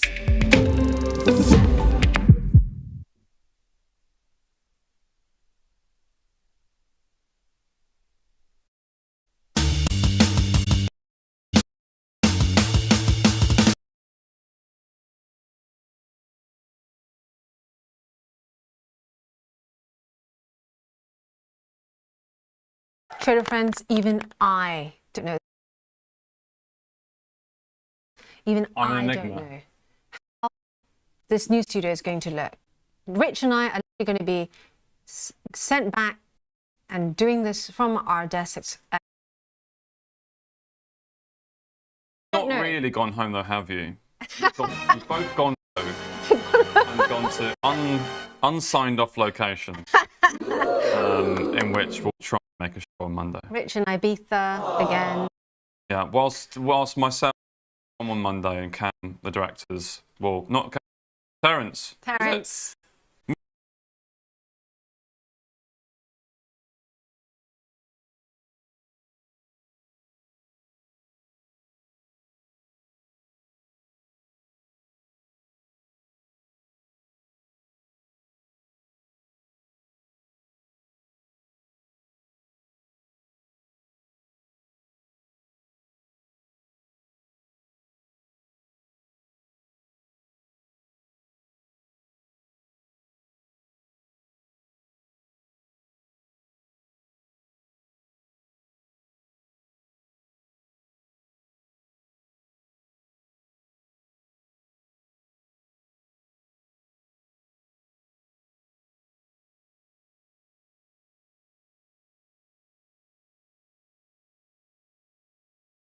He's the receptionist who landed that on for me.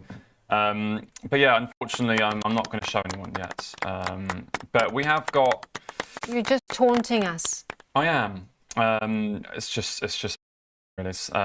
So, first thing, obviously, we're kind of looking at the other day was League for people that wanted to do it. So obviously, we've got the what's it called, the league up. I've put the link into the chat. Do join us. Basically, the clients are in, client managers are in, the studio team are in, the editors are in, and we'll see how Ange does. So it's basically like, yeah, it's IG versus everyone. People are up for it. put this in the Discord. When you do FPL, you usually put a little bit of wager in. How big is the wager? Well, we can all decide on the wager. You know, a fair would be about. You already owe me money. Yeah, I mean, maybe I put your. Maybe, Lost a bet.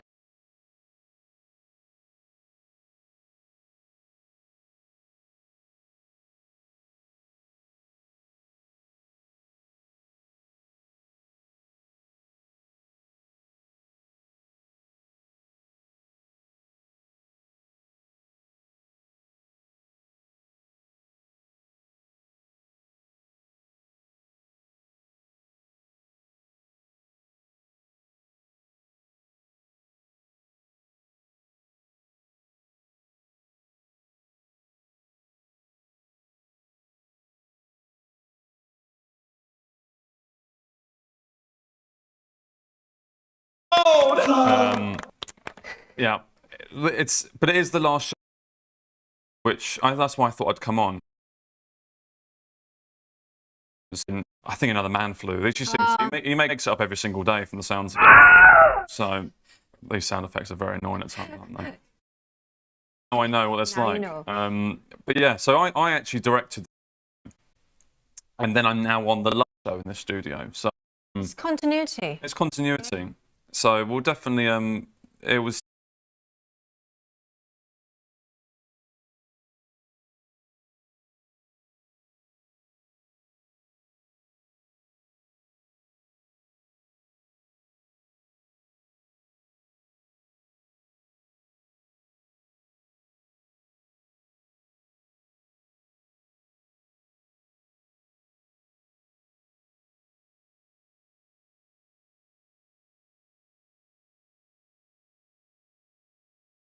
But open for the new show.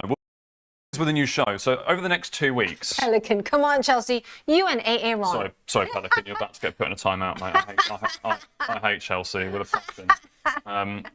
So the next 2 weeks are going to look different, and I also admit that the Monday and the Tuesday might be a little any problems or delays or internet problems. Then we'd appreciate your patience, because these guys are going to unsigned off locations. And their internet will be so actually built in the conference gallery. So kind of what we have in the studio, but stripped down version. So the show is going to look similar. It'll run the same thing. You'll get your news, you'll get your pictures, but you won't get any sound effects. Graham's what the bell. Oh. Graham's my dad, by the way. Oh, hi, Graham. That's why he's called me. That's why he's called me son. But he's a massive Arteta. I see. I thought someone was, it's just like that. But yeah, so the 2 weeks we're still gonna have trade of the week. Still gonna have the kind of regular. Certain segments will probably either be changed a little bit. Like man, it's gonna be. Things will look a little. However, it will to basically allow us to be more about 9:15 roughly. Probably come off air. Might have a few kind of like play outs, etc. But bell. We've got the PCM supporting us on the desk. We have more live stuff from.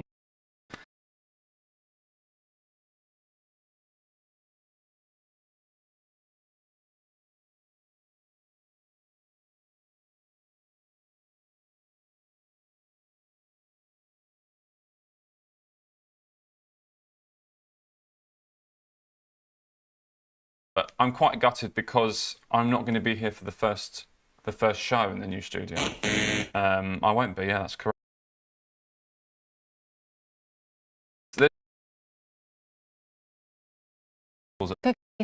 Beginning of September, right? 1st of September, providing the build goes well, we'll be back into the new studio. So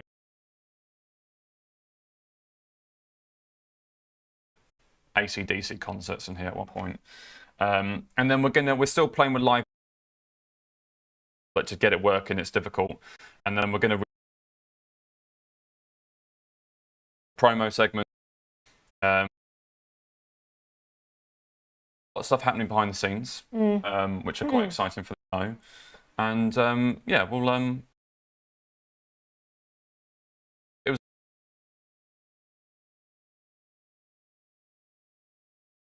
On you to support us, because this for all of you, this is a community show.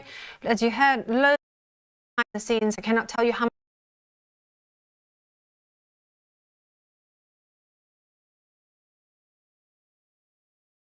number of dongle things that we have had to, you know, to need to go and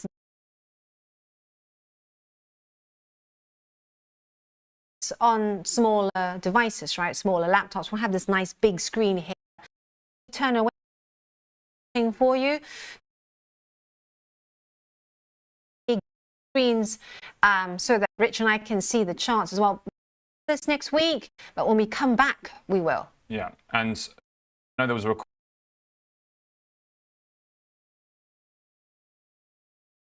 again. We'll look to, because you guys do etc. So we'll look at doing essentially like a show client around in to see the studio after the show. Yeah. We'll kind of look to do that. Trying to get a new bell With the goes. yeah, and I know plenty of you have emailed in. I know Julian wants to come in and visit. I know. Julian, hope you like the song, by the way. So the songs, the guess the chart. That seems to have gone. It was. Me and Rich did go a bit rogue. We were like, James, as songs, and then we just kind of put it out live.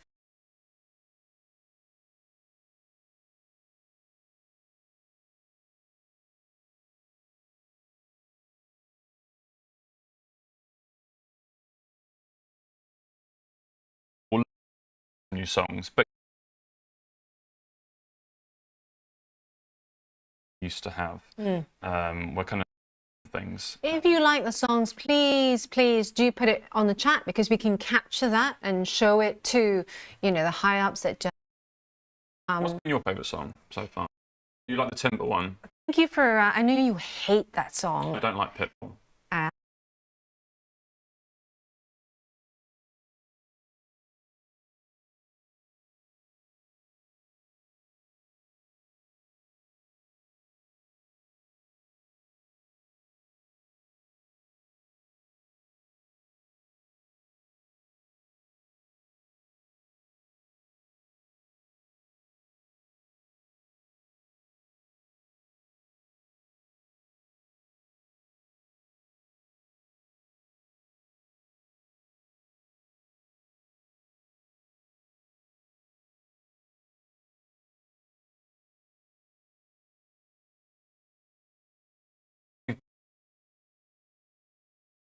I have been asking for a live band. But so, live.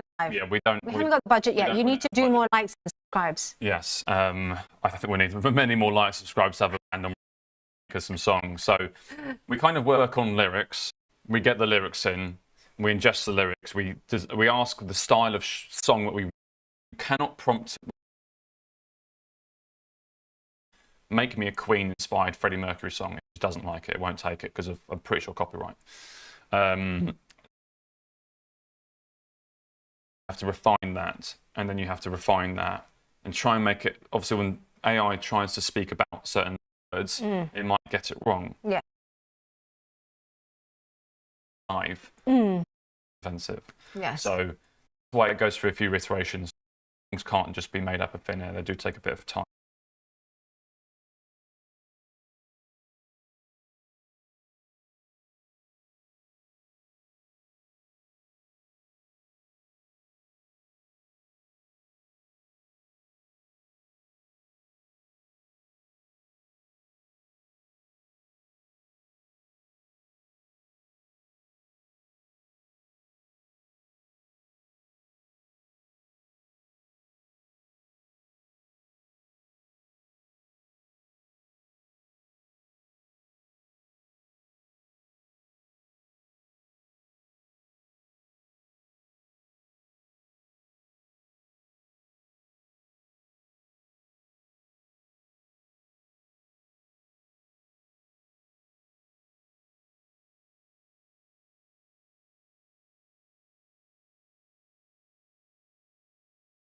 demo that it was annoying. The old was annoying because it was honest. But web. No, we'll get a metal one in there. What, like a metallic inspired one? Yeah, I think we need to get a metal one in there. I think it's rude not to. But it's got a bit short. perfect. There we go. The song's done. We've already sorted. Metal. Wow! Yeah, I metal didn't know we had so many metal heads here. Yeah, metal. When was that? I don't know. I need to take the soundboard away from these guys. I think when I go on the show, no control to stop doing that, and then China. Yeah. If at home, and like me, you couldn't get gold out of your mind for days. Gold. The gold That one was Cam, wasn't it? The gold one was Cam came in the morning of and was like, I've been working like stripped Spando. I've gone through and I've got gold and I've taken out the backing track so it doesn't my data. Gold. Please stop with the sound effects, guys, for the love of God. So yeah, well obviously Discord, I must admit, I've not been much loved Discord as I. So the Discord so much going on. Building.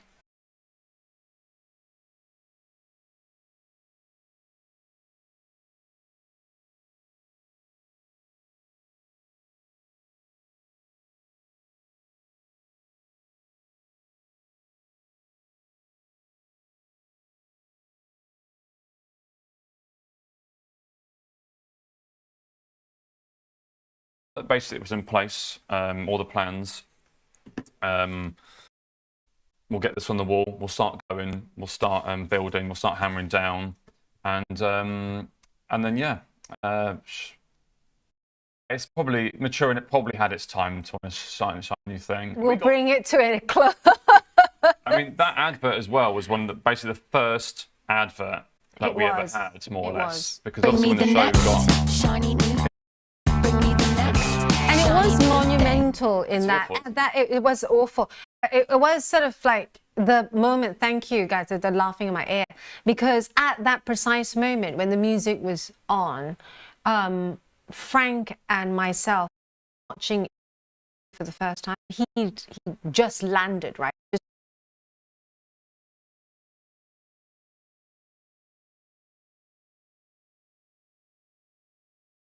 Can you imagine all the way from Chicago and he hadn't showered and he came straight here? And he went live? On the Monday? And then later on that day, even there was an alarm. And so I have videos of him and us going downstairs. I think it was like the first day, or it was like a run through of kind of how, you know, trying to get guests and who's going to be there. Who have been with us, OG since then. Yeah.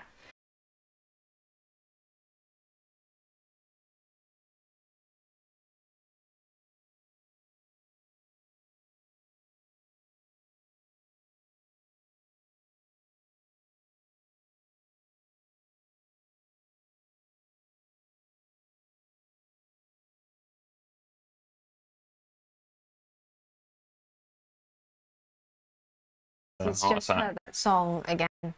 But I'll try my best, Mature, and I'll try my best, Paul, to stop. I'll ask the guys on that. Had a lot of new guests on.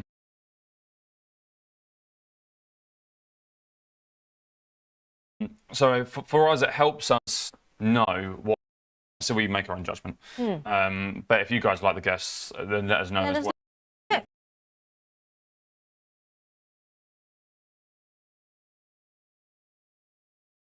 We'll just be very diplomatic. Where that you get the call. More than 40 years experience in shows like these. Having hosted, I've got Asian genes. I'm a lot older.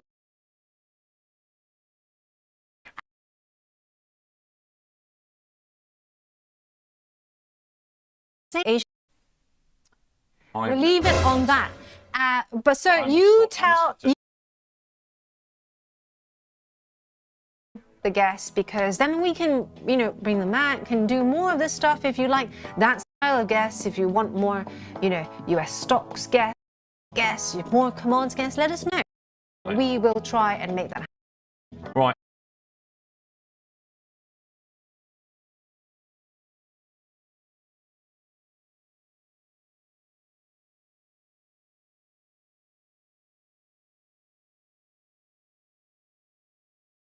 You guys all day. I'm sorry. This is what's.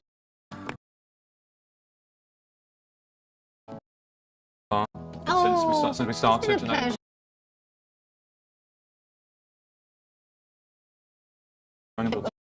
Exactly. We have.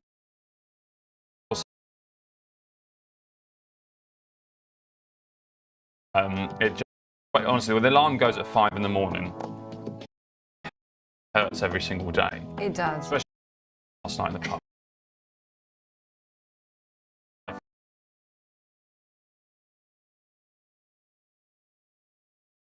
Before PM. It's the only place that lasts that long. Oh, okay. Yeah. It's definitely. The music, the guest chart. It is.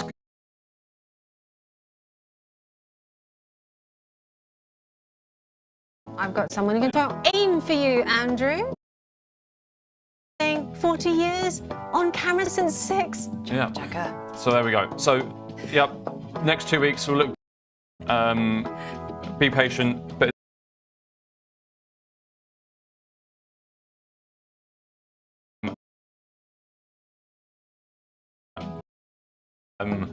Always a pleasure to come on, and we shall see you one day in some form of capacity. And if you have been watching, not subscribed, again, it's loader. Just 50% of you out there, so please hit those stats are now wrong, actually.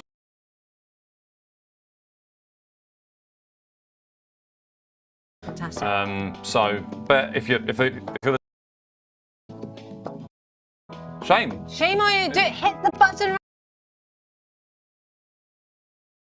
Then we good stuff. Wherever you are, when you're walking, I think some of them even go out for walks and listen to us.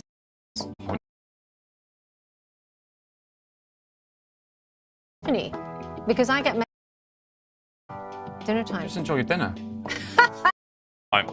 On that, and we will see you next week, same place, slightly different place for them. Same not place for us, but we'll.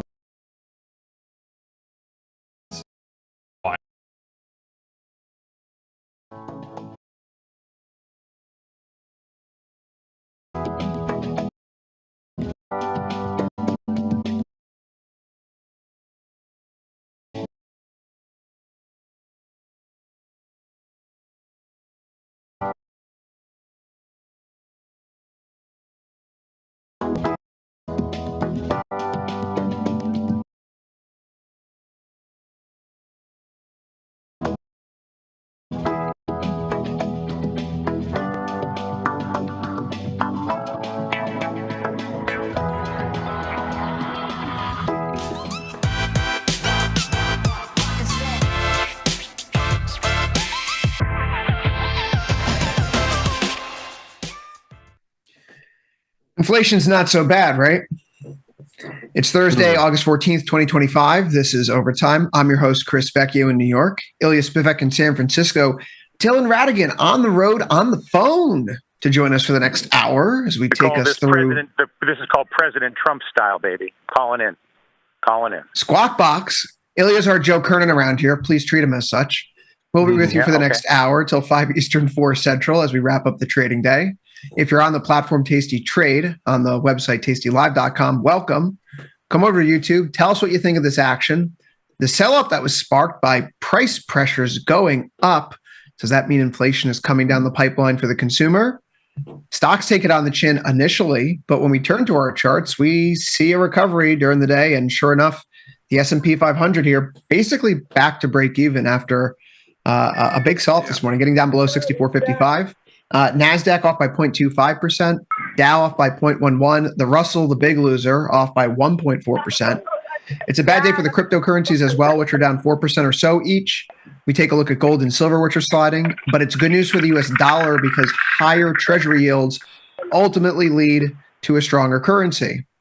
So as we break this down, Ilya, we need to talk about this inflation figure because the PPI did spook the market today everywhere. If it was stocks, if it was bonds at the long end of the curve, those never quite recovered. If it was gold prices or silver even, PPI comes in and the market gets weaker.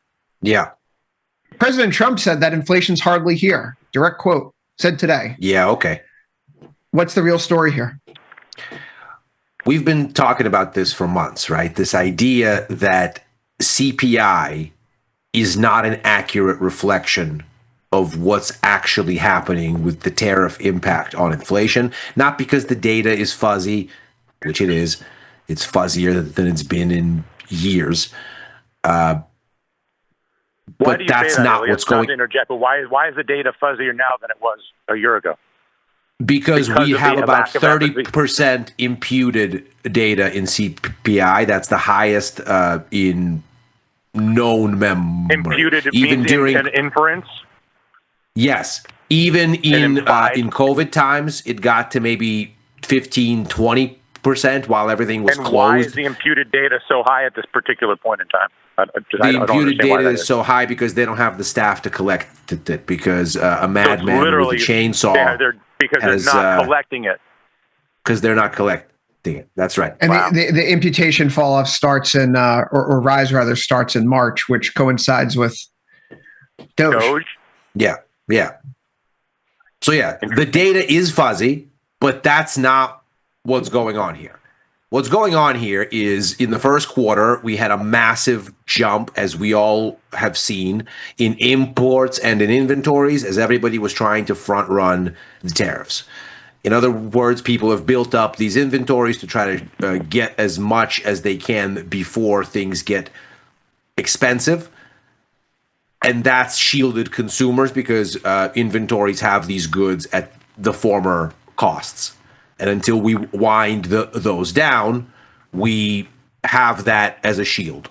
The other major shield that we've been watching has been wholesalers eating into margins to protect consumers because they want the tariff thing to sort of wash over them without destroying demand because nobody knows what's going on with these tariffs in recent months. They're here, they're there. And so wholesalers make the bet that they don't want to kill demand by passing on these tariff costs. They want to eat it on their margins for a little while and see what happens. And that's been the story really going back to when we had a really massive surge, a month-on-month 2.1% surge in these costs, especially early in the supply chain, intermediate demand. So a 2% decline in margins there, going back to shock of shocks, April, when Liberation Day really hit the fan. What we see here now is that the pass-through is occurring. And that's what is so worrying about these numbers, these PPI figures. Month on month, there is a surge in margins for wholesalers. Final demand, a surge of 2%. That's the biggest monthly increase since March 2022. For intermediate demand, biggest surge in 4 months, 1.3%.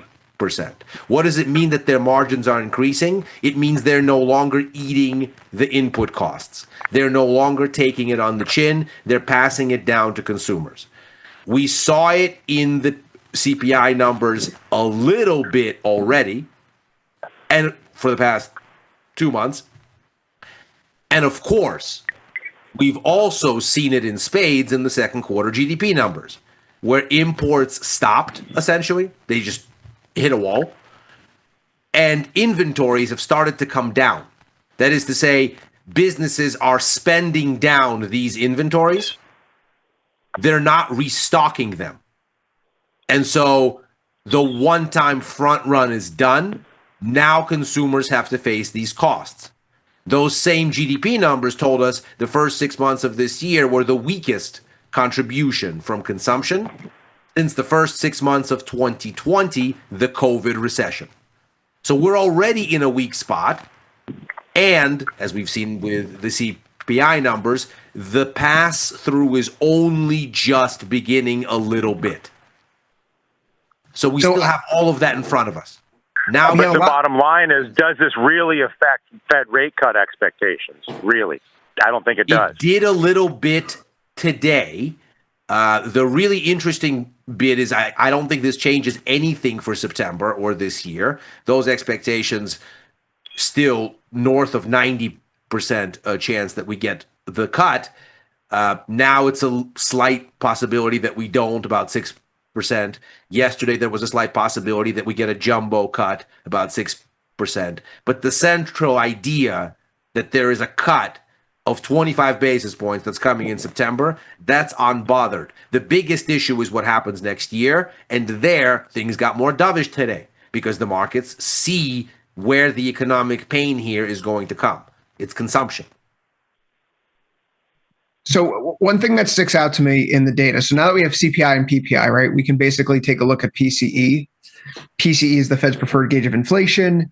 If you take a look at the inputs, the head of fixed income over at the chief fixed income strategist, I should say, over at Janney, Guy Labas, apologies for the mispronunciation. He imputes PCE, core PCE at 0.56% month over month, Ilya. That's probably not a level with which the Fed would be comfortable cutting because that gives you an annualized inflation rate north of 6% from how they measure it. Yeah. Here's why I can't necessarily take that at face value. One of the translations that Guy points out here is that investment advice, insurance, portfolio management are some of the largest drivers of why PCE is going to be higher. And that's effectively a function of the fact the stock market's up. So PPI being up for say that again, chunk of, why they're saying why is the stock market up? What are they saying? No, so the way that PPI is measured, rising asset prices filter through into the higher cost of financial advice. So if equity indexes go up, then the cost input for receiving financial advice has increased. And when stock prices go down, because the cost of financial advice is a ratio of basis points against the value of assets, basically. So as the asset value is higher, the cost of advice is higher because you're paying 50 basis points on the collective value of equity, or some number, an advisory fee on. Okay. So, like, if the Fed is looking at this PPI impulse and saying, sure, there's a whole chunk of it here that's driven by things that are great, like food. For example, we now have a 9% effective tariff rate on bananas. We've really never, ever tariffed bananas before. Do you know why? Can't really grow them here. So there's no reason to tariff them. We're not going to incentivize American production of bananas or coffee for that matter anytime soon. But coffee prices have shot up. Banana prices have shot up. Food prices are going up. But when you think about everything that goes into the Fed's preferred gauge, you're not exactly landing in a place where, okay, portfolio management, that's why this is a big, okay, let's take a step back then. Will the Fed cut in September, Ilya? Probably. Yes. Should they? No. But our job as traders is not to make bets on what we think the Fed should do. Right. Because what the Fed should do a lot of the time is a day late and a dollar short. They're always fighting the last battle. What they will do is an entirely different equation. And I can't help but think that's one of the reasons why you have an S&P and a NASDAQ that are able to respond and rebound over the course of today's session, even if they're still slightly underwater here going into the close. Yeah, I mean, I think the bottom line here stands. The markets want the September cut. They think the September cut is coming. They don't think this upsets the apple cart. The larger issue here starts to be, okay, you saw the jobs report was weak. Clearly. You saw the GDP report told you to worry about consumption. Clearly. You saw that same GDP report tell you that wholesalers were going to pass on these costs because they're not refilling inventories. So they find this stuff expensive now. Clearly. The question becomes, is the economy already rolling over and is the Fed already late? That's the biggest threat, really, because the markets have been saying for months that the Fed doesn't need to worry about inflation. And the Fed's concern, let's be clear, wasn't so much that we're not going to get a one-off uptick from these tariffs. Their attacks on imports, of course that was going to happen. Of course that's coming. 1 + 1 is 2. The larger question is, will consumers take that increase, extrapolate that out into inflation expectations, and thereby poison all of the progress that the Fed has made in bringing inflation expectations down and re-anchoring them through pain of significant rate hikes in 2022? And the markets have been saying this is the wrong thing to worry about basically since April, when the whole kerfuffle occurred. And you can see it because inflation expectations in the bond market haven't really gone very far, even as sentiment has recovered. So it's not sentiment about the economy that's recovering. The price impulse is still just as weak, pretty much, as it's been when we were concerned about the tariffs hurting growth February to April. We're still there. The question is the U.S. going to self-immolate and exit its own financial order and crash the whole thing? And the rebound in stocks tells you that we no longer think that that's what this administration is doing. And good. You know what's really funny to me, Dylan? There's a word that we haven't tossed around here in a long time. It starts with a T. Transitory. Yes. We're starting to see the contours of a certain group of people in financial markets make the argument that, yes, inflation's here. But it's transitory, baby. But it's not going to stick around, and the Fed needs to be more concerned with the labor market, in which case, that's fine. That can be your view. But you're arguing that the data that we've seen today and this week and in recent weeks of inflation nudging up, it's transitory. So make that argument. So can I take up one? I'll make that argument right now. Let's take Trump at face value. He has said more than once that the tariffs are actually not about. I mean, the tariffs may be ostensibly about sort of bringing production back to the United States, but I would say more substantially, what I hear Trump say is we should pay. We being Americans should pay lower income taxes. There should be a lower general average tax rate on income and on capital, and that we should gather our tax revenue via a different mechanism, which he believes should be done through tariffs. And so the question to the transitory piece is, maybe the hypothesis would be that the Trump tax bill is a move towards a reduction in taxes on capital and income and an increase in taxes on imports.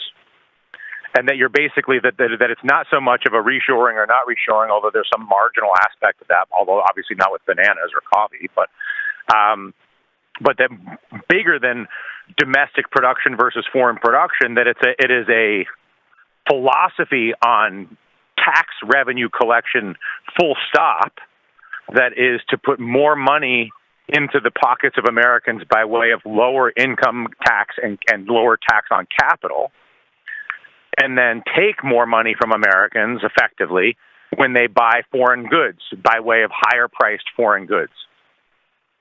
And so the question would be, is the transition to higher taxes on Americans when they buy non-American items, French wine or German cars or, whatever, bananas from South America, what's the net effect of the marginally higher prices on any foreign good relative to the increased accumulation or retention, I should say, of income by virtue of a reduction in income and tax and capital gains tax?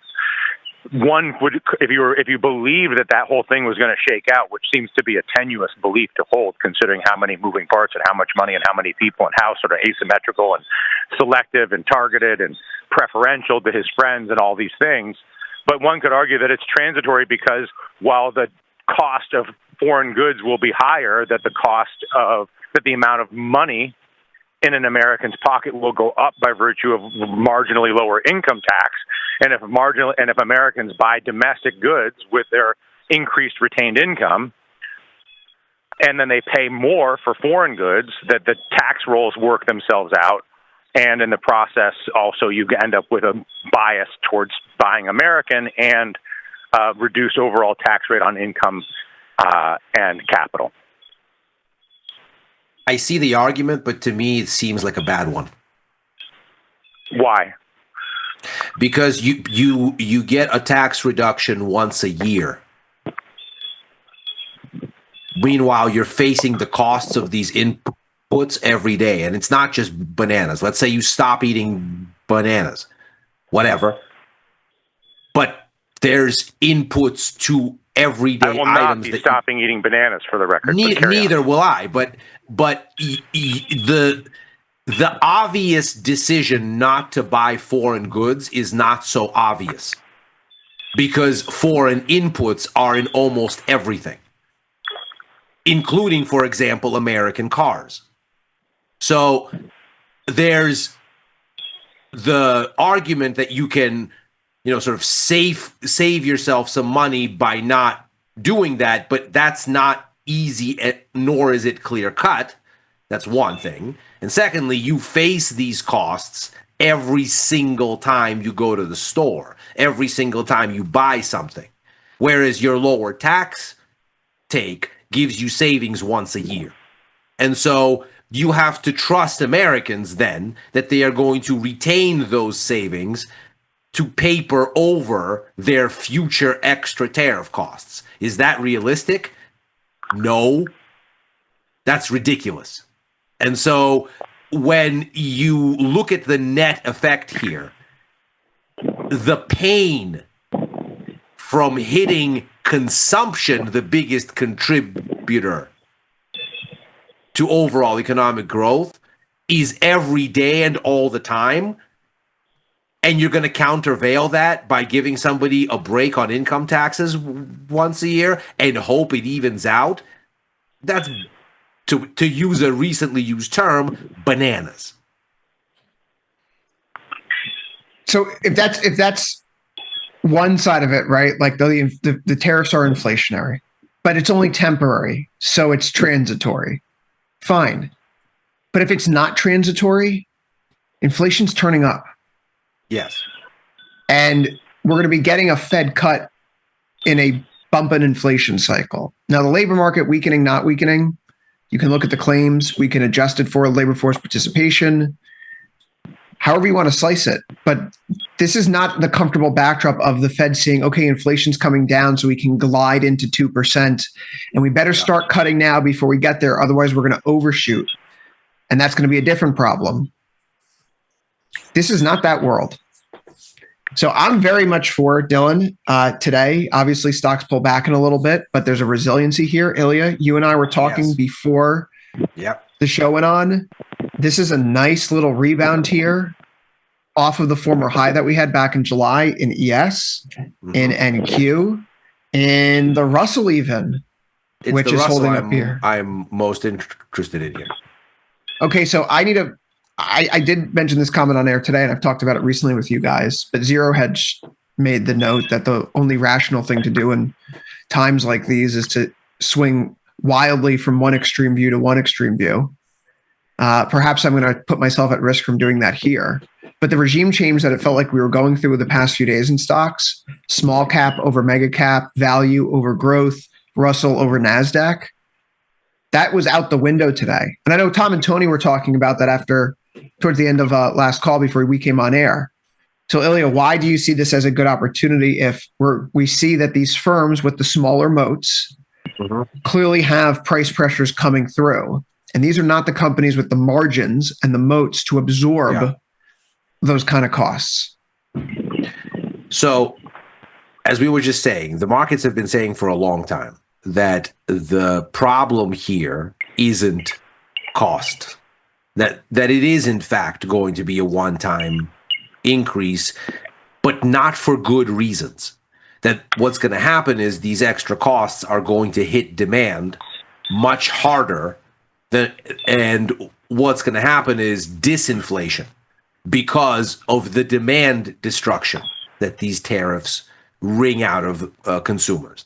Basically, the increase in prices will get consumers to stop buying just to the kind of extent that they have been. Again, we already have weak consumption in the first 6 months of the year, and very weak by historical comparison.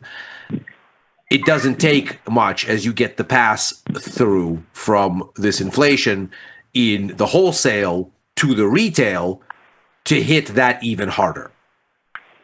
What's interesting then is the Fed is on course to cut to fight this. And Russell has been particularly sensitive because it is cyclical more so than the S&P or the NASDAQ, because obviously... Let me just jump in here real quick. Applied Materials had their earnings come out a little while ago. We missed this at the top of the hour. EPS came in at 248 versus 236 expected. Sales were a little bit better at 7.3 billion versus 7.21 billion. They're missing guidance substantially. They see Q4 net sales at 6.2 to 7.2 billion. The street forecast was for 7.32 billion in guidance. So Applied Materials here now down after hours. This is an 11.5% loss on the chart. Go ahead, Elia. Yeah, ugly, to say the least. But I still go back to what I said to Tom at the end of their show, which is that the only thing that stands between this market and a continuation higher is anything that would prevent, basically, I guess, be a hot CPI in September. Well, right. So anything that would jack this is where the it gets expectations back. Yeah. Also, and this is where, as we were talking about that at the end of last call, this is where the parallel of the jobs report is interesting. Stocks hated the jobs report, even though it ostensibly paved the runway for rate cuts by being god-awful. Because what the markets want is not a recession. And what they don't want to see is that the Fed is already late. Even though they've been screaming at the Fed for months now. You got to go. You got to go. You got to go. Polls show that the bottom 30% of income earners in this country think that we've been in a recession for the past few months, based on their own personal finances. There you go. And consumption, we know, in the first half of this year fell for only the first time since COVID. And prior to COVID, you have to go back to the first half of 2010, which, Dylan, I was still a little green behind the ears getting my career started, but that's on the other side of the financial crisis. Yeah. And that was the time, Radigan, right? When going into the second half of 2010, people thought we were going into a recession again, back to the depths of the global financial crisis. So first half of the year declining consumption, that's a unique occurrence that is just difficult for me to shake. No, I get that, but I mean, I'm at a moment right now, and who you can take it or leave it, where my confidence in recession forecasting or consumer expectations, I think, are basically useless. We spent 2023? We spent one of these years in the past couple of years with everybody expecting a recession, or at least including me, and it just never happened. Which is not to say that recessions don't happen or won't happen, but I just don't believe that sentiment. I think the only relevant thing is jobs number, CPI, PPI, and the AI supernova and rates. And I think everything else that's not rates, that's not cost of goods, that's not employment, and that's not the supernova is useless. Well, I think this is the key then, because we get this weak consumption. We now get evidence that the costs are being passed through from wholesalers to retail. Yeah. And now we're going to get retail sales numbers. So and then you're going to get another jobs number and another CPI, PPI. Right. But the retail is tomorrow. So if this follows the model of the jobs report and is ugly, Stocks are going to sell off even though it paves the way for rate cuts, because that's not a level of intensity they want. They don't want rate cuts for recession reasons. They want rate cuts for the Fed is going to be a little bit more of a risk taker and be a little bit more forward looking and try to head this thing off. But everything we've heard from the Fed is that's not what they're doing. So this is where it gets interesting. If you get a mildly cool retail sales number, the markets probably go, oh, goody, rate cuts. If you get a decent retail sales number that isn't a blowout, it's probably the same. So if you're somewhere in the middle of the distribution, the market's probably like that. But any kind of tail risk, anything super hot that really eats into rate cut expectations, probably not good. Anything super bad that gets recession back into the headlines, that's not good. At least that's the story from the jobs report here. What did the markets love so much this week? A nothing CPI report that you could read each way you like. You want to look at core and be afraid of inflation? There you go. You want to not be afraid of it and look at the headline? Enjoy. Choose your own adventure. That kind of middling, vague, smoke and mirrors data, that's what the market's like here. But can we just go to can we just go to forget just anecdotal fact? We know for sure, yeah, Dylan, I have that up here. I actually have that up on screen right now. But Bank of America goods sent are out the going to same be more chart. expensive. There's no guessing. Imported goods are more expensive. That is a fact. Yes. Imported goods are part of domestic goods. To Ilya's point, an American car is full of foreign goods. All the things. So basically, the cost of everything, whether it's foreign or domestic, has been increased. Whatever the CPI says, whatever PPI says, mathematically, there has been a 15% plus or minus, depending on the thing, increase in the cost of things. Now, maybe in some cases it's 5% because of the pass-through and it's not all foreign and blah, blah, blah. In other cases, it's whatever. So I think arguing about the price increase is silly. I think the question is what is the tolerance for the price increase? Right. And the market is there saying seems to be high tolerance. that the tolerance is high. Well, that's one of the charts I have up on the screen here. Bank of America put out this chart showing total credit card and debit card spending growth per household based on their own credit card data. So it's not not the economy, but it's a big sample size. They see 0. number. No, and they see 0.6% month over month growth in July, accelerating after the increase in June, and both April and May obviously were bad. But maybe we're still in the revenge spending, Ilya, in terms of the data set. I know it's the middle of August now, and people's spending habits in August may have evolved. But July looks like it could still be a decent enough number. And so just like you had with CPI, if it's good enough that doesn't scream imminent recession, it's hard for me to get worked up about it for tomorrow. And I also point to this other chart. I mean, we're not even in a place right now where the treasury markets, given the treasury spreads, are thinking that recession is feasible here. 28.947% implied chance given the 3-month 10-year spread right now. Mm-hmm. That's well below where we were throughout 23, 24, even earlier this year. Ilya. Now, that's not to say this is a perfect indicator, but we've never had a recession when the indicator has been below 0.4. Ever. So keep powering on. That's the market's bet here right now, that the market will keep powering on. And the people who are playing in the market, the upper income consumers, as Bostic said yesterday, they're holding up. Which brings us to the Russell and the conversation we were just having. Why the Russell? Because if you are going to have a relatively high tolerance for this inflation, or you're going to look through it, you're not going to have a recession conversation near term.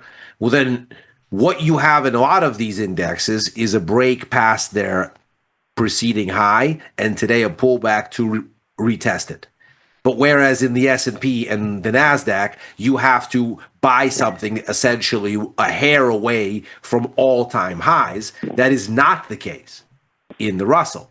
In the Russell, you have a little bit more headroom. Risk reward is a little bit better.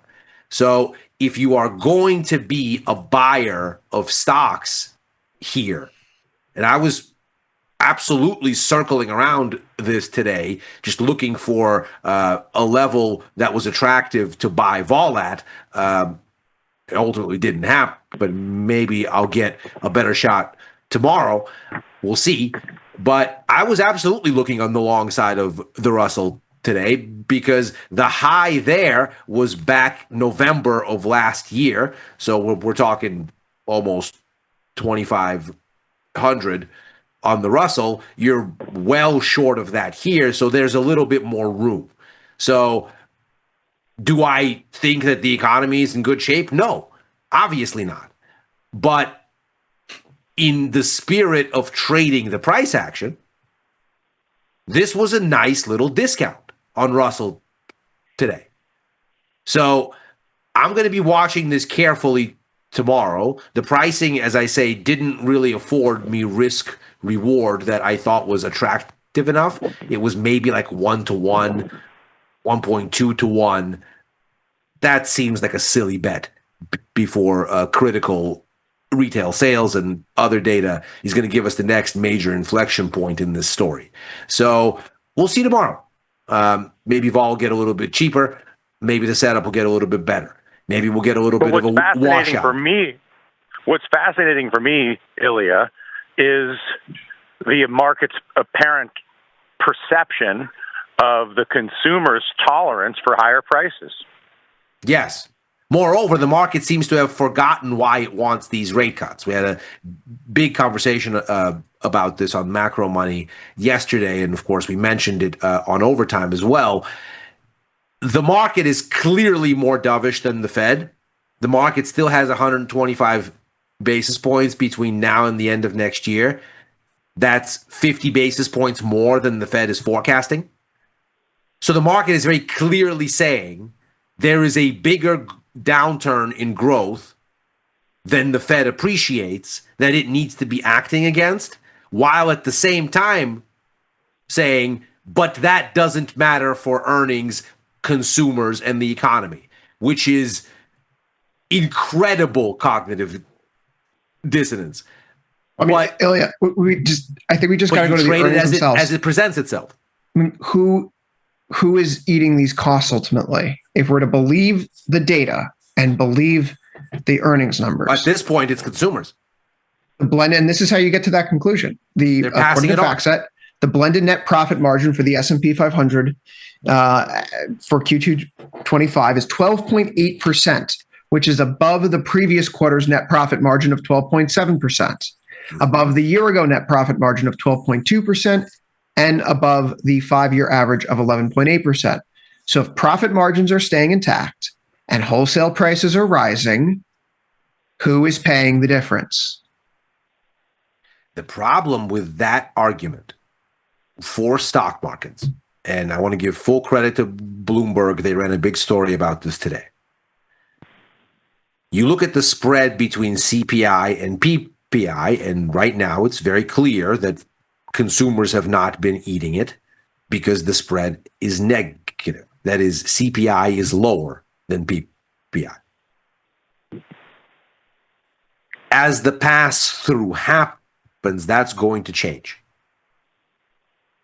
And what's going to happen then is the problem but do you think the market that you don't want to see for stock markets. What I don't understand is that is hardly a secret. You're right. And this is the cognitive dissonance in the whole thing. I mean, the market is a discounting machine. The market knows what you just said is a fact, and they're okay with the current price levels. Is it possible this is because of the rate cuts? Sorry? Isn't that the 40 chess here? Like the tariffs are going to push up inflation. It's going to lead to a negative downturn. Trump's going to have to scale them back in some form or fashion. And the Fed's going to cut rates. So the Fed's so the tariffs are going to come off at some point, and then the Fed's going to be cutting rates. You're assuming a lot for which that's what the market's assuming, right? But that's of course there's no evidence. I don't think you can impute that at all. I don't think So there how is do you any justify way the to level know of these that the price levels and elephants this will level fly of optimism? outside our window in 5 years. Like, who can know Then these how things? do you justify I've seen the movie market Dumbo. level? And this is where some of us look at this and go, the market's level is not reflective of optimism about the economy, as break-even rates in the bond market would readily show you. The market's level is about a positive sentiment shift around the idea that having threatened to crash 40 years of a U.S. post-war financial system that has given the U.S. virtually everything it's ever wanted financially on a platter, the U.S. is going to stupidly destroy that order. So and then, then by that in measure, are we April, not the dollar U.S. buyers? decided, no, Are we actually, now we're not. that? Does that not then make us hand over fist dollar buyers for the second half of this year? I'm a hand over fist dollar buyer. Hand I'm just saying, over fist dollar if I buyer. take your logic, that, like if the whole thing is okay, Trump is not going to disengage 40 years of financial infrastructure. Yes, which is why the dollar. I think was that's getting what the stocks rally is all about. Hey, what's the most hated trade on the board still, according to the Bank of America Fund Manager Survey? The U.S. dollar. Fantastic. Beautiful. You're saying long dollar is the least popular trade according to B of A? Short dollar is the most popular. Long dollar is the least popular. Yeah. Excellent. I mean, that's nice. That's almost a confirmation, I suppose. That's excellent. To our little I love it. Hypothesis. I love it. It's a crowded trade. And listen, there is a... Well, forget the rate cuts for a quick second, right? The story and coming the dollar into July has stopped falling, by the way, despite the fact that the rate cut bets have grown. So that's the story here. The story is since July, rate cut bets have grown. And I think this is one of those, in hindsight, we talk about positioning being so important and it being a crowded trade. Yeah. Even though the rate cut odds have gone up, has the dollar been able to keep falling? Everyone who wanted to sell is sold. It's difficult to keep it going down. And the series right now of higher highs and higher lows remains, Ilya, off the bottom here. That's not a break yet. Nope. I'm still. It's not a break yet. I mean, do you have a preference? Dollar euro, dollar Canadian, dollar. I have a basket on. I have a basket Canadian, on. euro. I'm long the dollar against euro, pound, yen, Canadian dollar, Aussie, Swiss franc, across the board. I personally like the Canadian dollar. It did not jump significantly. That's been one of the better ones. That and the franc, to Chris's point. Yeah, but the Canadian dollar didn't rebound substantially when the dollar was coming off again here in August. Yeah. It ran into its monthly moving average, its 50-day moving average, swing lows that we had in June and July, and had started to turn lower again. Mm-hmm. So it's not exactly a situation where it looked like it was a source of strength. The yen, on the other hand, down by 0.27% today. Look at that beautiful test of that 50-day moving average. Kissed it, boy, turned do lower. we hold it. This is exactly what you want to see. The volatility is not exactly there if I'm looking at a 16.7 IVR in the end to look to sell calls, but in the euro, you're still north of 46. Yep. 46 in the biggest, most liquid currency future. That's all you can ask for. Yeah. Now, in my mind, the most interesting thing on the board here that affords you the luxury of not having to worry about what the stock market is smoking here is to look at the dollar and go, you know what? Either we're going to get these rate cuts or we're not. But the dollar has stopped responding to the near-term speculation. So either the dollar is going to rally because this whole thing is a giant growth risk and you're going to get a dollar back to haven mode because now that you've decided you're not going to crash 40 years of a U.S. financial system, the dollar is back to being the cash of last resort in a risk-off scenario. Or the Fed is going to dither and you get a yield kick. And then the dollar rallies for those reasons. For whatever reason, the dollar is no longer interested in the idea that the Fed is going to cut by 50 basis points this year, which is what the markets are pricing. It's what the Fed has been saying since December of last year. That expectation is baked in firmly at this point. Dylan, let's switch topics here and talk a little bit of corporate news that came out here after hours. What's Warren Buffett's favorite expression about buying stocks, Ilya? Which one? When people are panicking, something in the street?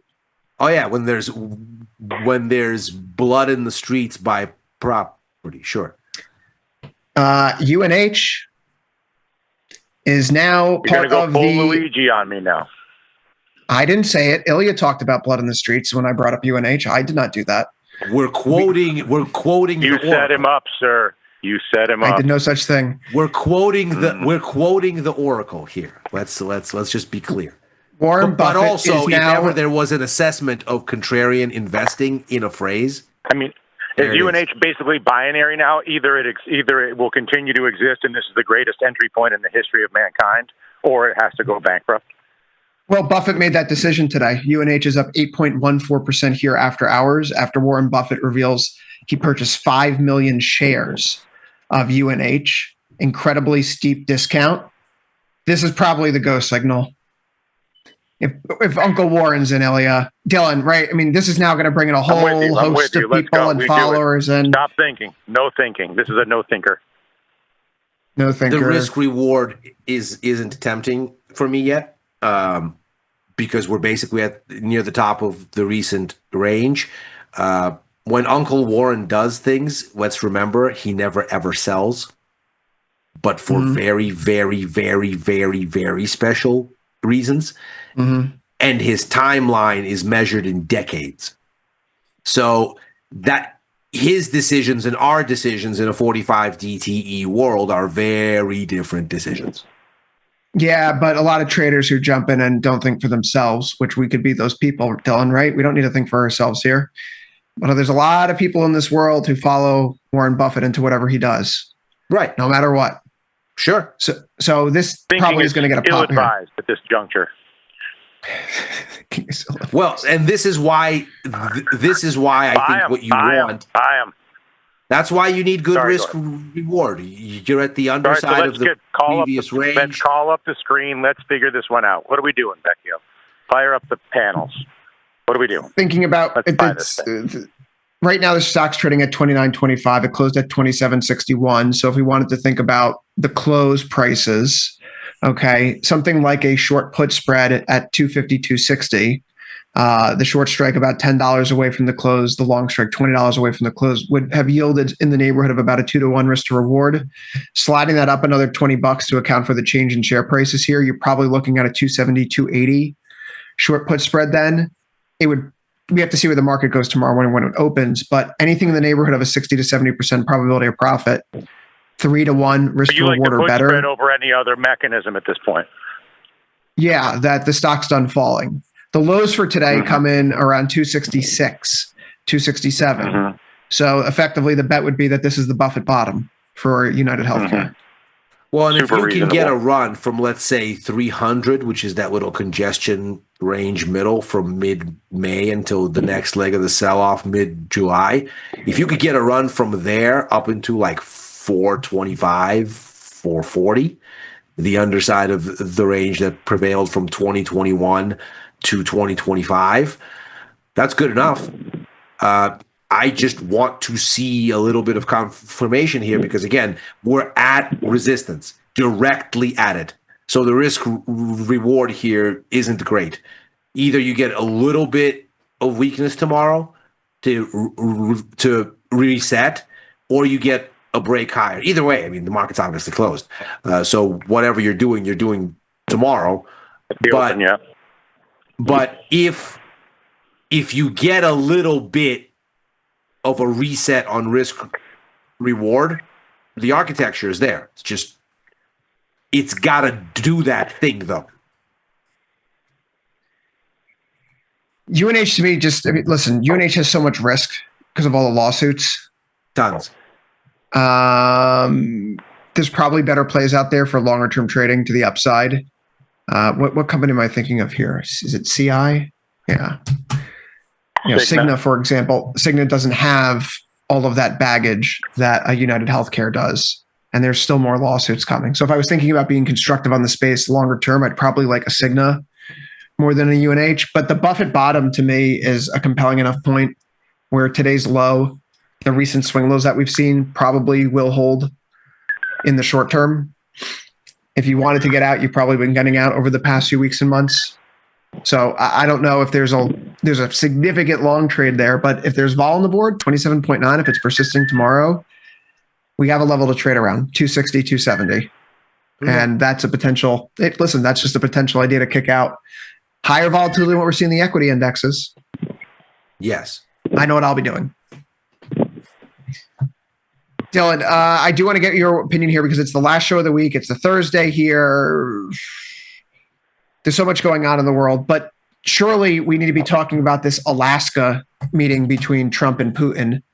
I couldn't help but notice today that oil prices rise as some of the headlines about this meeting are coming out, and the corresponding move is for the poly market, betting markets, to reduce odds that there would be any sort of ceasefire arrangement reached when Putin and Trump meet.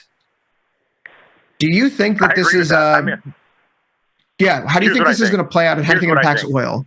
I believe Russia exists. Forget Russia. I believe Putin, the president of Russia, exists in a psychological state where he is utterly indifferent, where no one, in his mind, no one, not Europe, not Ukraine, not the United States, no one has any leverage on him at all. Yeah. And so he, and this is a very, Ilya can speak to this, but allow me to do my best version of being a Russian interpreter of culture. No culture in the world is more notable for its tolerance for suffering and its indifference to outside leverage. And so I agree with the rise in oil prices. I agree with the poly market discounting. I believe that Putin has zero. If the Ukraine war will end, whatever that means, when Putin wants it to end on the terms that he wants it to end on. And there's nothing that the United States or Europe or Ukraine will ever be able to do about it. That's what I believe. This is an ice cold situation. Very strong argument in favor of that perspective. I think Dylan's absolutely right on the money as far as the Russian population's willingness to take it on the chin and just expect the Tsar not to care and to do what the Tsar does. The and life is good in Moscow, by all accounts, by the way. No problem. Cafes, the country's doing... It's good in Moscow. It's probably decent in St. Petersburg. It's probably awful otherwise, but... No, well, is it more awful than people are kind of... Right, like... Awful, yeah, but... No, I was in Lithuania a couple of weeks ago in Lithuania. The Russian mindset usually is things may be awful, but it's our awful. Well, and nobody's gonna tell us that our awful isn't what we want. And there's no number of tombstones for 20-year-old men that's going to change anything. I was in Lithuania a few weeks ago, which is 20 miles off the Russian border of Kaliningrad. Yeah. And it is a widely known fact that the number of grave sites of young men has exploded over the last few years. So the point is not that this is a human catastrophe or that Putin is ultimately a mass murderer, in my opinion, of his own people and others. Mass murderer. It's that the political tolerance for it is unique. No country historically, look at World War II. It's a point of pride. There is no country in the world that is more tolerant of killing its young men than Russia. And that's what makes them indifferent to leverage between nuclear weapons and the history of basically unlimited tolerance for death of their young men, they're going to do whatever they want. I mean, and Trump is a sucker for him at the end of the day, because Trump wants to be perceived as an equal. And this is Putin's dance, and everybody else is just in the room. I like this ringtone. It's very talk show radio. This is very talk show radio. Yeah. I mean, another way to look at it is just to say that for him, you ride this thing until the wheels fall off, because either your gambit ultimately pays out because the other side is desperate for peace, or, and by the other side, I mean, of course, Europe, the US, Ukraine, everybody. Everybody wants really badly for Russia to stop, which gives Russia the cards and the leverage. And Russia, at least in the president's visage, is of the mind that, look, either I'm going to get eaten internally or I'm going to win this thing. Screw it. Run it up. We've come this far. Let's see how far I can push this thing. Maybe and I not can only still that, now make I can it on the read. other side. And now I have the American president in the room with me, so the alienation is declining. I'm no longer ostracized. So now I'm doing this iron squeeze in Ukraine, and the ability to isolate me is in decay. I'm getting stronger. And Trump is out here attacking Europe today for buying Russian oil from India. Right. The only issue here is every now and again, if you look at Russian history, every now and again, the population says enough is enough. And there is, sometimes out of nowhere, a complete hard reset. Now, the problem with this, of course, is there can never be any evidence of it because everybody is too afraid to say what they think until the whole thing hits the fan. Well, it's illegal to use the word war in Russia. Right. So the edge case, and there's no evidence for this being imminent or anything like this, but the edge case here is revolution. Well, yeah, I mean, it's pretty clear from the public reporting that Putin sees the war as necessary for his regime's survival. If he loses the war, then the regime falls. And by the way, we don't just mean the Bolshevik revolution. We don't just mean the revolution against the Tsar. I mean, Yeltsin, the early 90s, the collapse of the Soviet Union. I mean, that's also a revolution. That's a recent revolution.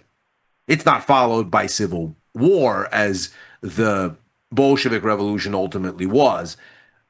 But we're looking here at the only way this resolves in a way where Putin doesn't get everything he wants is he gets to a pain threshold that is so great that the population finally says, you know what, let's just burn this thing to the ground. All right, so we get to oil here. You're getting a bounce back. If we have a bounce back to where we were prior to whatever kerfuffle this was at the end of July, probably 64, 65. Is this still a place to continue to trade sideways in oil? I think so. I'm doing it. It works. Not the sexiest trade, but still risking 3 to make 1, 60% plus pop. Dylan, we talked about this earlier this week. Consider it a missed opportunity, perhaps, but Intel up 7.38% today as the U.S. is considering weighing an investment following the CEO's visit to the White House. We talked about this earlier this week. Is this the best strategy that we can put in our pocket as a flyer right now to close the loop on it? Should we just be looking for headlines about what CEOs are going to the White House? It doesn't. It certainly falls into the no thinking opportunity zone. I've heard worse ideas. I mean, the best idea is to buy UNH on Buffett. You know, I would say it's a distant second to buy the CEO meeting, but buying the CEO meeting is not a terrible idea. But I also think that actually the Putin-Trump summit could be a reason to buy oil. You have the final word. Tell us before the show ends. Me or Ilya? You. Yeah, you. Go. The final word is very simple. This Russia thing is a boondoggle. It plays to Putin's benefit, and oil should actually get higher, not lower, because I think what you're going to see coming out of Alaska is a calcification of the fact that no one can do anything to stop Russia, and that all hope for any intervention from Ukraine, Europe, or the United States will be lost after this meeting. With that, overtime's out of time. We'll be back same time next Monday, here every Monday through Thursday on Tasty Live, right after last call, 4 p.m. Eastern, 3 Central. So for Ilya Spivak in San Francisco, Dylan Radigan on the run, I've been Chris Vecchio in New York. Good luck trading. After this, more Tasty Live coming at you. See you at Macro Money. See you there, everybody.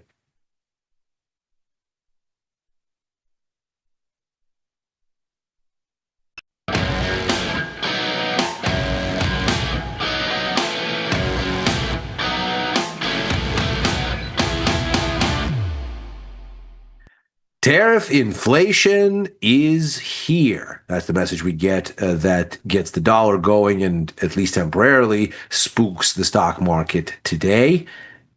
Will consumers get discouraged? That's what we're going to try to unpack here, because as ever, that is the biggest question for this U.S. economy and ultimately then the markets.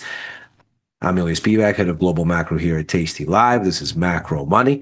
And we're going to take a look at what the markets did with today's data offering, potent though it was, and consider what all of this means as we start to look at what consumers might do with this and why that's so important when we get retail sales and consumer confidence numbers here in less than 24 hours.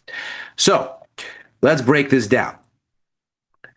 The market today, a little bit soggy, but only a little. S&P 500 down 0.07%. NASDAQ down a little bit more, 0.28%. Hardly major change here after yesterday's big moves and frankly big moves earlier in the week. That CPI report we got this week still largely intact for its influence to the upside on these markets. Probably the biggest swing, which we don't have on the chart here, was the Russell down 1.28%. That's after a rally of almost 2%, 1.96 yesterday, and a blistering almost 3% rally on that US CPI report the day before. So we have a little bit of a cooling off rather than some sort of a capitulation in stock markets today. Notably, yields go up. 10-year up 1.25%, 2-year up 1.44%. Crude oil is up for its own reasons, again, it would seem. It's really been moving around a familiar range here for its own reasons. We, of course, have that summit between U.S. President Trump and Russian President Vladimir Putin in Alaska coming up, so maybe that's something to do with that. But oil has been really pinned to this central axis around 62.20, 63.40. That's been a sort of center line for the broader 54, let's say, to 73 range, going all the way back to September of last year. So yes, we get a little bit of a pop, but do we ultimately get anywhere from that center axis? Not really. In line with the move in yields, in line with the move in stocks. Gold down a little bit here, 0.8% almost. Euro down, yen down. That, of course, speaks to a stronger US dollar.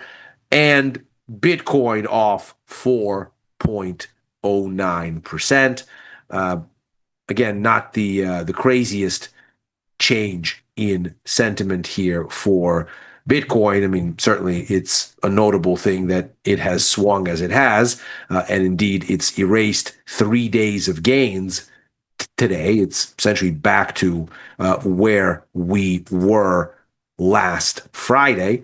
But nevertheless, we're still sort of in this broader 123,600 to 113,000, let's say, range that's persisted since mid-July. So notable swing, certainly, but again, not anything that appears game-changing per se. But certainly the tone here was weaker risk, higher yields, stronger dollar. And that sort of comports with what we're seeing in Fed policy odds. Note here, we're still very much on track for a September rate cut, 92.8% probability in Fed funds futures. But whereas yesterday there was about a 6-7% chance that it'd be a 50 basis point cut, not 25, today it's a 7% chance that there is no cut.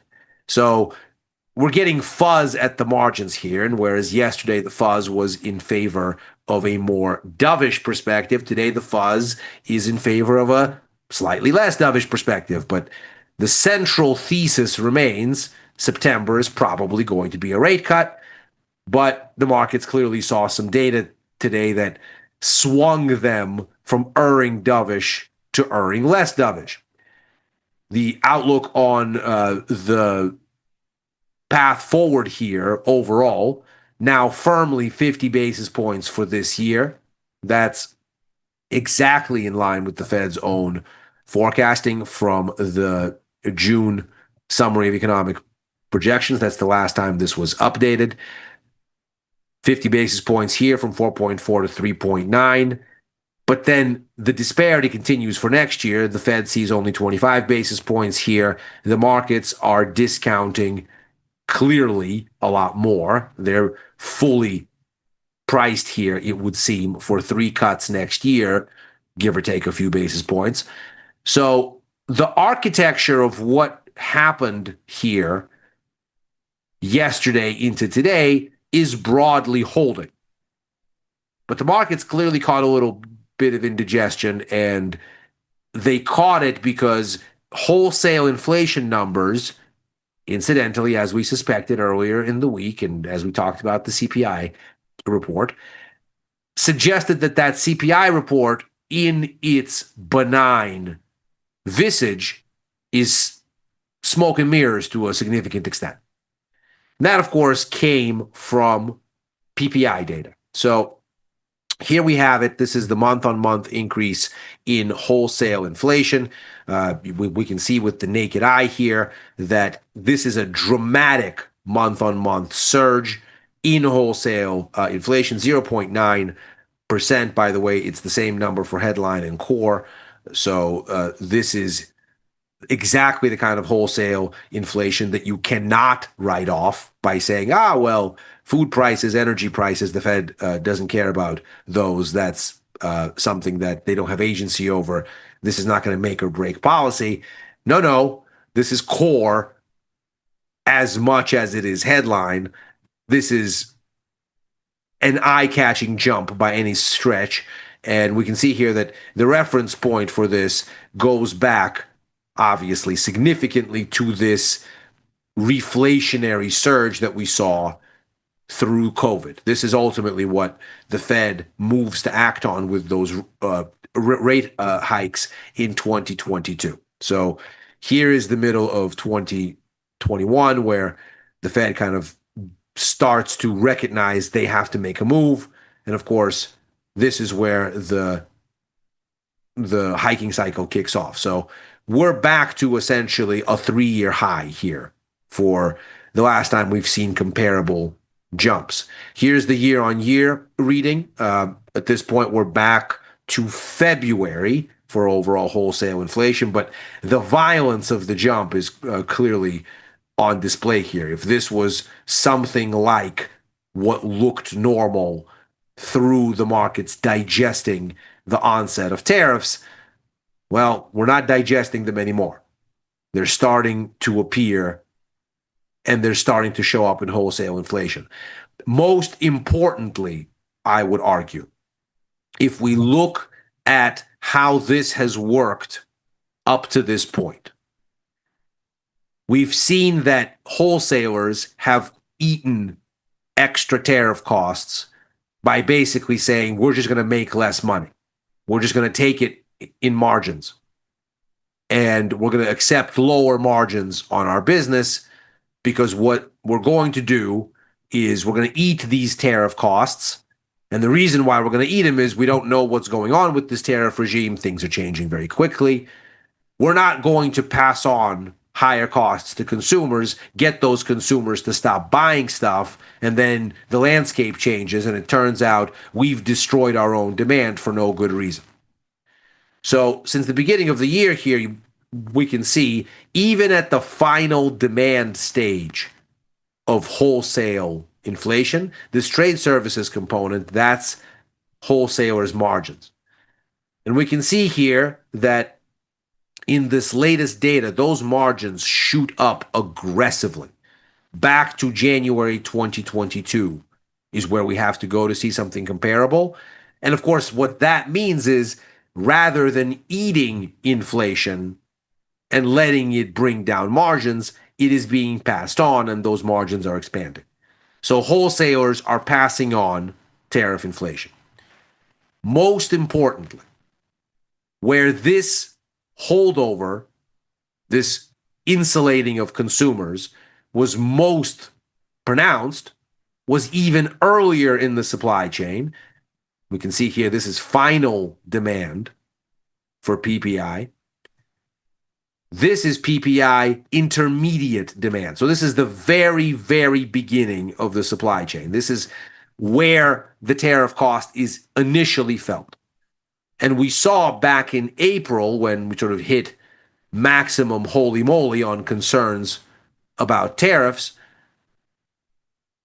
they end up taking a hit of over 2% in a given month on margins, which is a huge hit, a recession-like hit, where wholesalers say, we are not going to pass on these costs. Well, they've started to pass them on.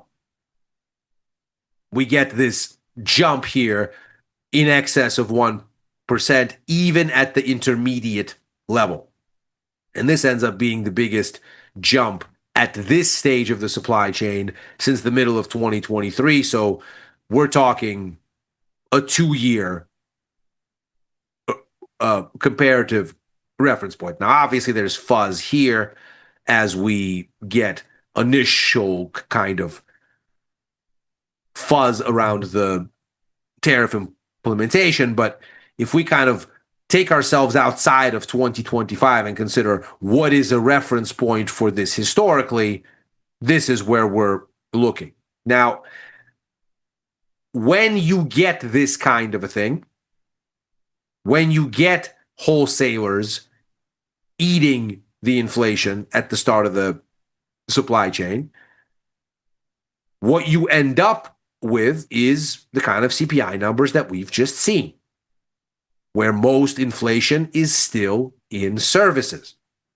This is where the markets go, oh, well, this is so refreshingly normal, 2.7%. Okay, so we get a little bit of a bump, but this is not anything crazy. And in any case, the goods side of the inflation story is still relatively modest, even though it's perking up. Or so it would seem, because again, most of inflation is still living in services.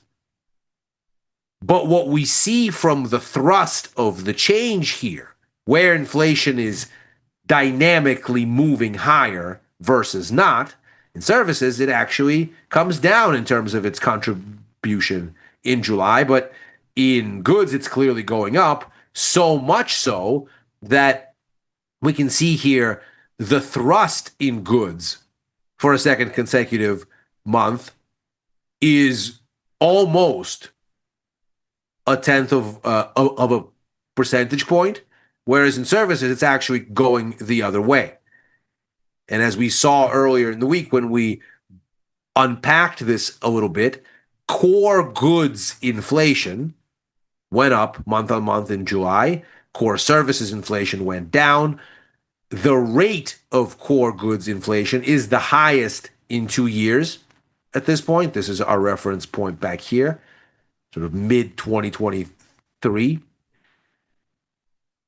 Services inflation is also going up, but much more so within its range. The reference point here, December of last year. So what we're looking at is indeed evidence that suggests that we have tariff inflation now heading in the direction of consumers. And of course, where this becomes particularly worrying is when we look at these GDP numbers for the second quarter, what we see is, on the one hand, the other force keeping inflation at bay for consumers. We can see in the first quarter here a giant front run of imports. And again, this is contribution to GDP, and imports are subtracted from GDP. The component from the external sector in GDP is exports minus imports. And so the surge in imports here looks like a decline because this is a detraction from GDP that imports are surging. We can then see in the second quarter, imports are an addition to GDP because they're cratering. By the same logic, we can see here in the first quarter, inventories, which are a part of the investment component here, they surge because obviously all these imports have to go somewhere, and they're not going to feed current consumption. They're going to stack warehouses full of goods at pre-tariff costs. We can see that in the second quarter, those inventories are falling. That is, those goods are being spent. They're being sold out of inventory. So rather than companies buying goods that are now including of tariff costs, they are being sold out of inventory, but of course imports have cratered, so those inventories are not being refilled. So not only are wholesalers now passing on inflation costs, as the PPI data here suggests, but we are now seeing the other source of defense for consumers, this inventory buildup in the first quarter, that's falling away because those inventories aren't being rebuilt and the stock that's in them at the lower cost is being depleted. All of this, of course, comes together to tell us a story about how consumers are going to start to really feel these tariff costs. And what we already have in this GDP data, as we've said time and again here, is the contribution to GDP from consumption, which is by far its largest component, 68% of GDP. This contribution is already the smallest in the first 6 months of this year since the first 6 months of 2020. That, of course, is the COVID recession quarters. So consumption is already weak, and now we have this pass-through of inflation to consumers, not only because this front run is running out of room, but also because clearly wholesalers have started to make their move. You can see that here. This, of course, makes for very interesting watching as we get retail sales numbers coming out here to finish the week in macro event risk, 0.5% rise expected month on month after a 0.6% rise in the prior month. We're also going to get consumer confidence numbers. The expectation is that we're going to hold relatively steady on the current conditions index. Maybe we'll even get a little bit of a slide up on the sentiment side of things, but expectations expected to dip.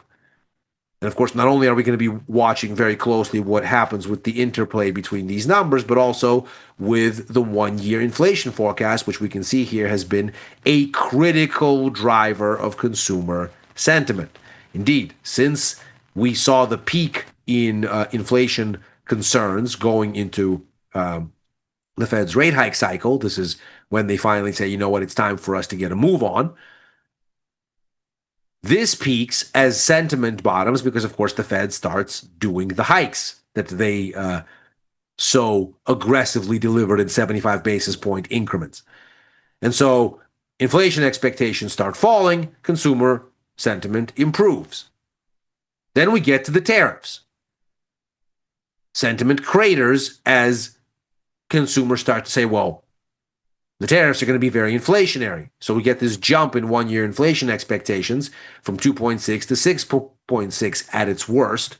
But we've now cooled back down to 4.5 as of June's numbers. We'll see if we get further cooling here into the August numbers.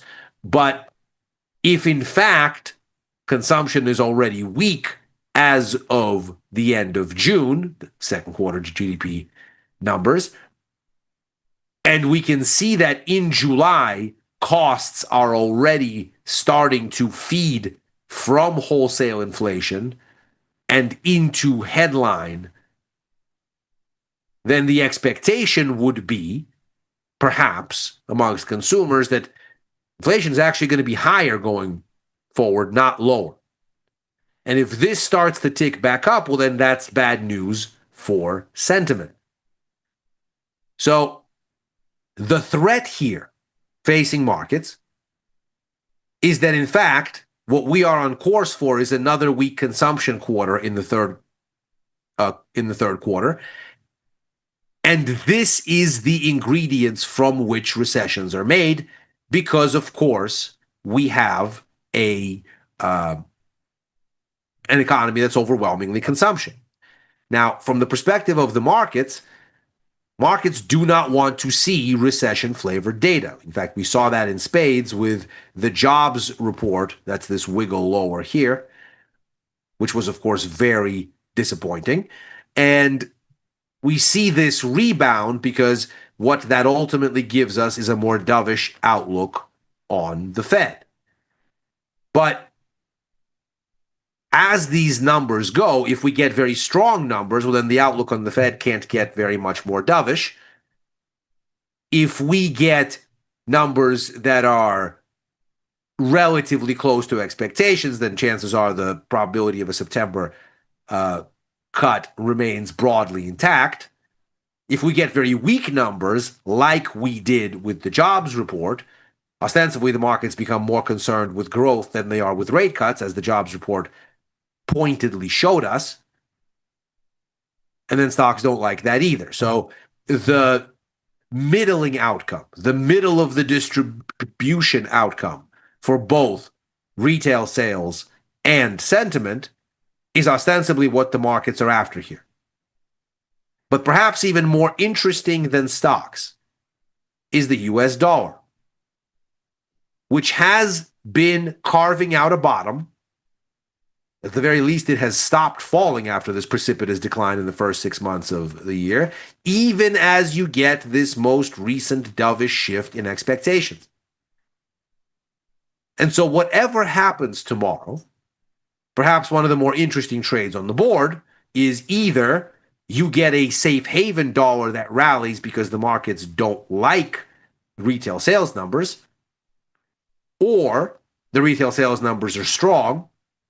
Stocks are left scratching their head as to whether they like the earnings part or the less dovish implications for the Fed. But with those less dovish implications, you get a stronger dollar, much as you saw today.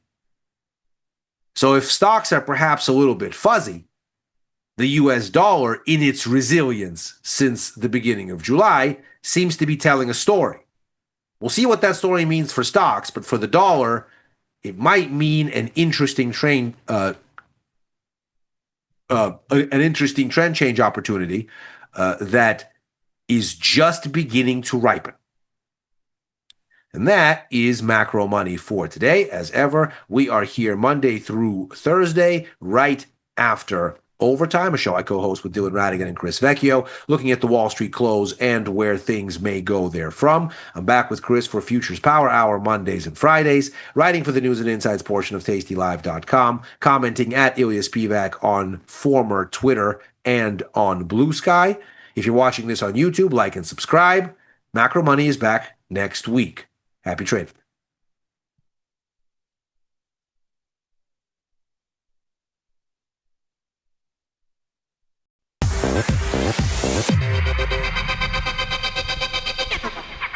What is going on, everybody, and welcome back to Risk and Reward with Gus and E. Today is Thursday. We got one more day of the week. We also had the open house today. That was a pretty good time, wasn't it, Gus? Yeah, it was awesome. Getting to meet everybody and finally put some faces to the names that we're seeing in chat all the time. Yeah, it was excellent. We have our live event in Chicago tomorrow, which I am getting up bright and early for. Let me tell you. And yeah, looking forward to that. It's a fun week, a little bit chaotic week, but you know we like to bring the chaos here. The fun comes with it. Exactly. You thrive in a little bit of chaos. It makes things a little interesting sometimes, but no, it was a really good time today. Really nice to walk around, meet everybody, and really just game plan for tomorrow. I haven't actually been physically to the live show, so I'm actually really looking. Yeah, this will be my first one as well. I've done lots of the pre-recorded stuff that we shoot over at Live Bash and all that good stuff. But I've never been to one of these live events before. Yeah. I've only been here 6 months, so yeah. Looking forward to it. It's going to be exciting. Yeah. I'm not looking forward to that alarm tomorrow morning though. No, you're already thinking about it, right? Bro, I got to be there at 6:45. So what? That means you got to be there 6:40. So you got to wake what? 5:45, 6. Something like that. Yeah. Things are prepped the night before. Yeah. So cool. Yes. Yeah. But it's gonna be a fun time. I'm looking forward to it. I'll tell you what too. I just before we started, I got a notification from DraftKings. They say they have a pick for the Diamondbacks Rockies game tonight. Guys, PSA: if your sportsbook ever tells you should take a bet, run the other direction, please. Okay, that's all I got on that. I hear you completely. Again, Colorado Rockies. I'm a Colorado guy. I got to put my input. Boy, were they terrible.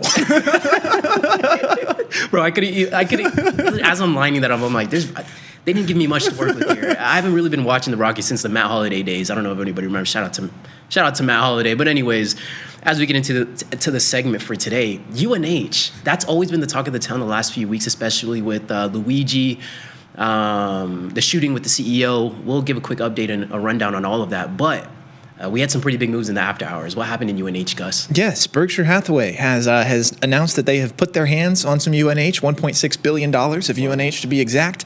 They are essentially just buying a large dip. And let me tell you what, I beat Berkshire Hathaway to this sentiment. I bought before they did. They disclosed that they added this position at the end of June. And Errol, what a luxury it must be to be a Berkshire Hathaway, a Warren Buffett, a Peter Thiel, and just be able to say, hey, by the way, guys, I bought this, and then it is immediately. It just goes up. Yeah, you just are right. Yeah. You are right just by telling people that you did it. And you know what's funny? I mean, Warren Buffett and some of these guys have really solidified their name in headlines and just getting buzz, because I think about Elon Musk, seeing those tweets, seeing what Elon eats for lunch, seeing that move the market was so profound to me. I thought it was insane that an individual could affect the overall market or his specific stock, especially because it's such a massive underlying. But Warren Buffett isn't somebody that tries to stay relevant. He's not right.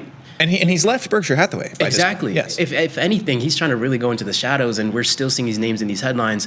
I don't know. What are we still trying to milk these headlines while he's still around and relevant? Whatever the case might be. No, I'll tell you what. As somebody who just moments ago wrote Warren Buffett's Berkshire Hathaway on this slide, I am absolutely trying to milk these headlines. Yes, it's what you must do. Like, at me, bro. You got to play the game. Yeah, but the fact that we still think about Warren Buffett and by him making a big purchase, it's still a big deal to us, right?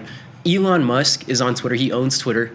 Elon Musk is a little bit of a character, so it's not a surprise he's able to develop and continue to grow his personal brand, because it's Elon at this point. Obviously, he's going to have the confidence to do it, because when you're the wealthiest man in the world, you're going to go out there and probably say whatever you want to whoever you want, however you want.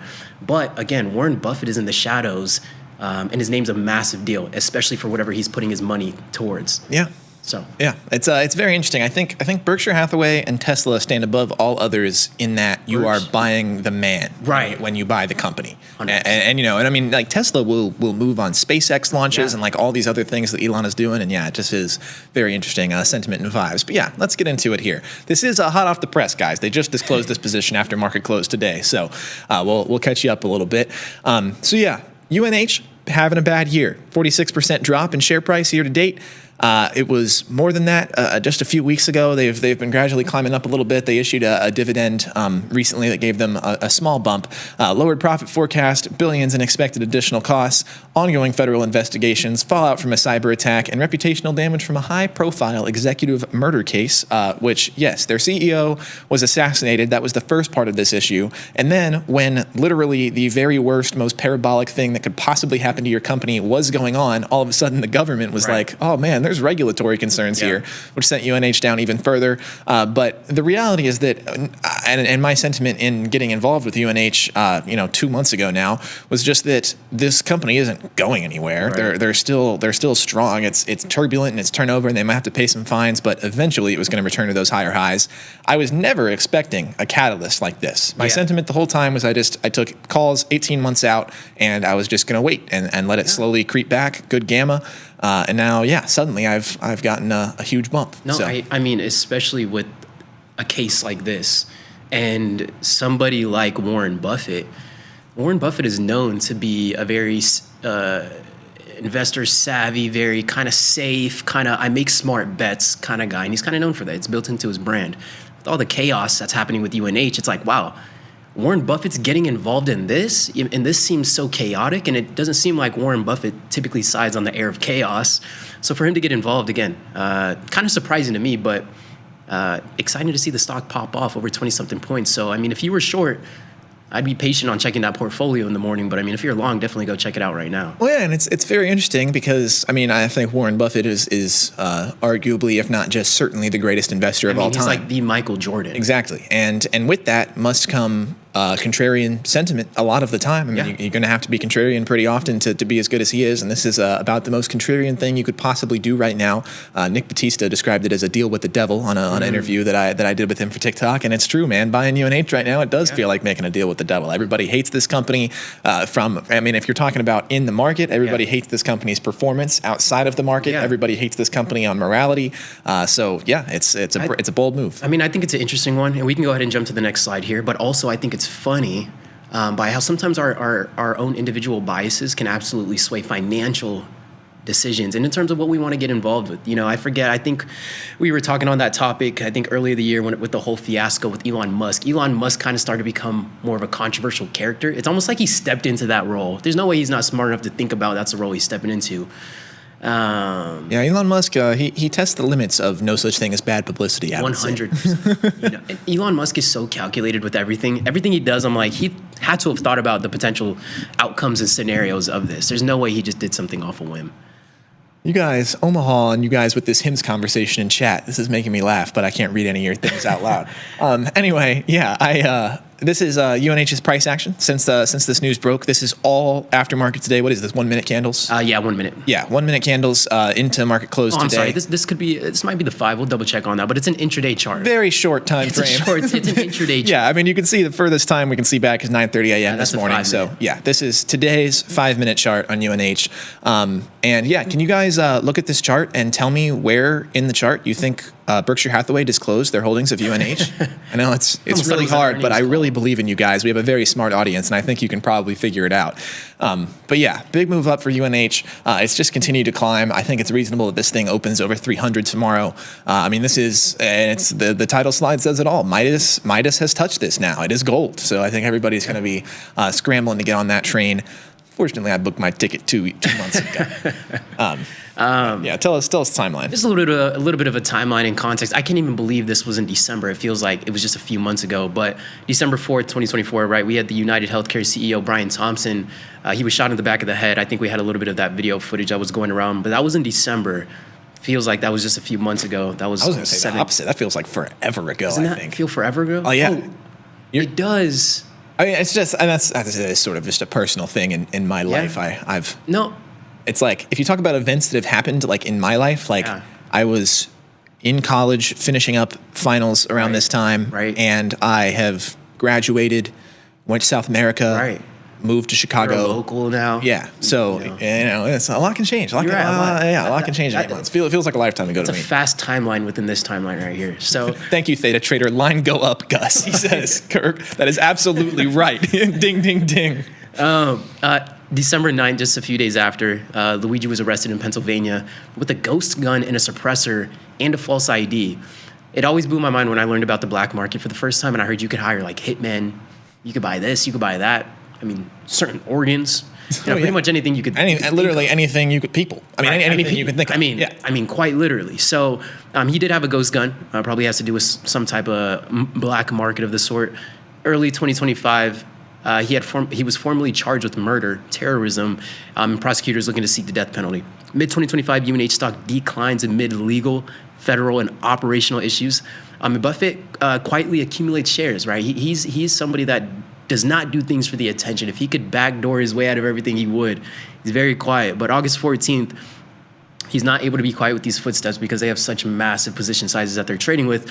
Berkshire revealed 5 million shares, 1.6 billion stake, sparking a massive run in the underlying after hours. So we clearly see the visual for that, Gus. I mean, I don't know. UNH feels like it was one of those underlyings people were figuring out how the market was going to digest this thing and how it was going to play out. And it feels that with Warren Buffett, kind of being the first one to be like, okay, I'll go ahead and do it. I'll be the one. It gives others the confidence to go ahead and start pulling the trigger and managing their positions however they would want to. Yeah, obviously a very heavy thing. I don't mean to make light of it, but I, in a purely market context, was actually excited to get involved with UNH after the CEO assassination because fundamentally that doesn't change anything. I mean, you're going to have to find new leadership, which creates a little bit of turbulence, but it's not going to hurt your core business at all. But yes, the regulatory stuff that happened later on and drove them to even lower lows, that was a little bit alarming. And I think that at least for myself, and I'm sure many others, that was what actually put them fully off of this stock. It's just this is too much stuff on fire for me to try to touch. But yeah, eventually I was convinced by the bad influence that sits to my right. That's not you, on my other side. And got long some UNH, and I'm happy with it now. It's been a lot of pain. Do not get me wrong. Being long UNH over the last 2 months has been nothing but pain to this point, and I am down massive on the position. But we're finally getting a little vol spike here. Premiums should be juiced. The gamma's going to come into play. Gamma's going to gamma. Yeah, so I'm happy with it. Yeah. But yeah. Last slide here. The infamous Luigi Mangione. Mangione, I don't know. I've actually never heard this man's name said before. I think Mangione sounds about right. I've just read it 100 times. He's Italian. Yeah. So anybody else Italian want to listen? Luigi Mangione. I wonder where he might be from. Yeah. But anyway, yeah. 26-year-old Ivy League graduate, valedictorian at his high school. He was apprehended in Pennsylvania. The assassination happened in New York, correct? I'll double check on that. I'm reasonably certain happened in New York. He had fled to Pennsylvania. They found him in a McDonald's there, which I always thought was an interesting little part of this. And it was because somebody in the McDonald's called in and said that he looked like the guy. Yeah, New York. But yes, he is alleged murderer of United Healthcare's former CEO, and they are seeking the death penalty due to the severity and potential broader threat to the healthcare industry. Morals aside, I can see why they feel the need to pursue the death threat here, because if you give him anything less, you're going to set the benchmark right here. For exactly, what he's going to be used as CEO. Absolutely, yes. He's going to be used as the example. Yeah. So if you go too light, other people might see that as opportunity. So it's very interesting. Yeah.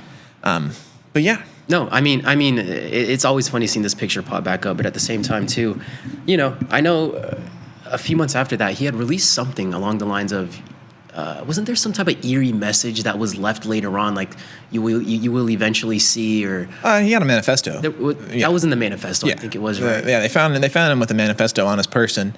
Yeah. And yeah, I remember that got out. And now he manages to get like a lot of press from prison. I don't know who's doing all this, but like I've seen tons of like the letters he's written back out to people, the letters that he's receiving in there, comments from him from behind bars. I don't really know how they're making that happen, but one thing that I think is pretty crazy too is like allowing, based off of what he does, like everybody gets to form their perception of this guy, right? But the thing is that like it's such a weird spot to be in, like allowing the public or allowing whatever, and celebrities have dealt with this and done this all the time, but allowing the public to construct how everyone and everything perceives you, you know? So I always think it's an interesting thing when you do something to where you're not gonna be able to really explain yourself. I mean, I guess that's why they have the manifestos and whatnot, but just having no control over his own narrative is just kind of a weird. Yeah, and even with the manifesto, like there's no guarantee that you're ever going to be able to like get that out. Like how? Yeah, absolutely. Yeah. If anything, there could have been manifestos covered up that we've never got to see because of whatever other issues that could cause. Yeah, Theta Trader, to your point, I also, and I know that this slide greatly contradicts that, I also wish that we wouldn't give these guys any airtime. This guy is simply so famous that I decided to just go ahead with this slide. But yeah, holistically, mass shooters, murderers, anybody of the sort, I don't think that we should ever give them a single ounce of airtime or oxygen. I don't think we should say their names. I don't think we should be posting their pictures everywhere. This is an extenuating circumstance, but I agree with the sentiment. What's going on, Luis? Happy to see you. By the way, happy to see everybody. Big deal. Lone, Theta Trader. Who else? Emmett. Who else is here? Emmett. Kamal. Good to see all of you. Happy to have you. I hope everybody was long UNH, and I hope everybody's been having a great week. Jackie, I heard he wanted trial by combat. Is that true? Is that? Can we get a fact check on that? Somebody give this guy trial by combat if he's requesting it. We would have heard about his death if he was gone, so I think he won. You think he won? Well, I mean, trial by combat would just be like, if he lives, he gets to walk. Right. I think he could be walking. I mean, I think he's they still got him though. he's still locked up. 3. Who do you even combat with? Who? I have so many questions. Who? That's the last question I want to ask, and they bring out the guy that you got to. Yeah, he doesn't get to pick. What if they roll out like Khabib Nurmagomedov and he's got to fight Khabib right now? Like, that's interesting. Trial by combat. Give it to him. Let's give it. Just let the American public vote on who he's going to fight. And give it to him. Let's test the 100 men versus gorilla thing. Perfect example. Yeah, we need a gorilla. I think those are pretty easy to source. Yeah. And then 100 death row inmates. Yeah. And the whole issue with the gorilla thing is always like, oh, are they going to be trying their hardest? Like, do they have to kill the gorilla? Yeah. Let's get a bunch of death row people. Yeah. And they will try their hardest. I mean, I think naturally, right? Let's break it down. Let me just ask you right off the bat. I mean, 100 gorillas, or I'm sorry, 100 men or one gorilla. Oh, the gorilla. Okay. Unless I could sit there and like regular size gorilla. Yeah. Average. Like a male silverback gorilla. Yes. He's like, I just want to clarify. We're talking about silverback. Yes. You know what a silver. The specifications are important here because it's a lot of nuance. I think that there is a group of 100 men that could be compiled that could beat the gorilla. But if you randomly select 100 men from the Earth or the United States or whatever, the gorilla's going to. So we're gonna have to go. We're gonna have to use averages in this data set. So average 100 men, one average silverback gorilla. We're choosing the gorilla, even with like a strategic game plan prior to that. Well, yeah, yes. Okay. They get their hands and nothing else. They don't get any weapons. Right. So I don't really know how you're going to even damage the gorilla in the first place. Right. And your numbers are going to be ever thinning as the fight goes on. I mean, there's maybe an angle of like if you just dogpiled, try to just do like an overwhelm situation. But even then, I don't think you could kill the gorilla. I mean, if you can get the gorilla down on the ground, on its chest or its back or whatever, things got a chance. I mean, someone's going for the eyes, somebody's going for the neck, somebody's going for. Damn, I don't even want. I don't even want to put my hands near the face of the gorilla. Well, yeah, the gorilla will bite your hand off. You're in fight or flight at that point, and you're probably seeing black in that moment. Well, yeah. I mean, my thing is like, what's the kill shot? How are we going to put this thing out? I don't think anybody can choke out a gorilla. How strong is a gorilla's neck? Because it's like if you can get someone to just close off the airflow. I mean, I think a gorilla's neck's got to be like. It's got to be. Well, how thick is it? Well, I mean, I just haven't done the research on the anatomy of a gorilla. You know, I would assume these are extremely, armored what do we gorillas. Want? Diameter? 36 inches in diameter, like straight across. Like if you were to cross section. A wide neck. Yeah, I mean that's like. Gorilla's neck is like 2.5 feet. Yeah. 3 feet. 3 feet on the neck. Yeah. Gosh. This is it's a big gorilla. Yeah. Yeah, so I don't know. Oh. we've gotten a little off track here, but we'll catch up. 10 gorillas versus 1 orca. See, now what's the playing surface? Where are they fighting? Because the orca wins in the water. The gorillas are going to win if it's on land. We're talking about like a shallow pool situation. I don't know how we create a level playing field for those. 2 gorillas, 1 orca. Okay, we just went. Oh, you guys just made the same joke at the same time. Nice. Oh, I see what you were saying, Lone Sofa. literally at the same time. Okay. Yeah, I'm still gonna go with the 100 men, just because I do think it can get overwhelmed. I do think somehow, some way, we can close off the windpipe. But will we be able to do it long enough? There would need to be coordination in a flood, because if you let like 20 guys get offed first, very well thought out. Yeah, because you got one shot. As soon as the gorilla has like 20 of you dead, you're cooked. Yeah. You need the full strength of your numbers. Yeah. But yeah, I say let's get all the death row inmates, have them fight a gorilla. They get freedom if they beat the gorilla. If not, they are on death row anyway. And like pay-per-view. Let's stream this. Let me bet on this. You know what's crazy? It sounds so crazy, but this was literally happening 100 years ago, like 150. You know what I'm saying? These things were literally happening. This is exactly what the Romans did. I mean, the Colosseum was just a bunch of prisoners that they made fight large animals for their freedom. Yeah. We used to be a proper world, man. Those were the days. The days indeed. Those were the days. You steal something from your boy and suddenly you're fighting a lion. Bro, literally. I mean, there was not a lot of stealing going on around that. But no, we are going to be coming to a close here. Really looking forward to the show tomorrow. Yeah. Anything else to add before we start to wrap up here? UNH on the move. Yeah, UNH on the move. I am long. Genuinely, I think UNH, this is the beginning of the move back to like 400 or 500 levels. I think that the fundamentals have been fine this entire time. There's still regulatory uncertainty, which, uncertainty is never great. But I think that this is enough momentum to finally get a little bit of steam back into the stock and see what happens. I agree.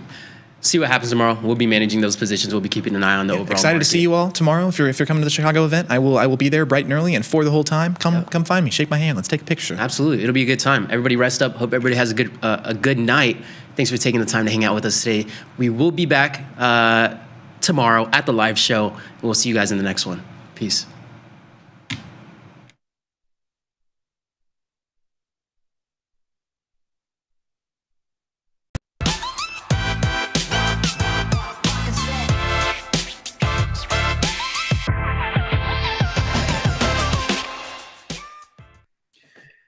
Inflation's not so bad, right?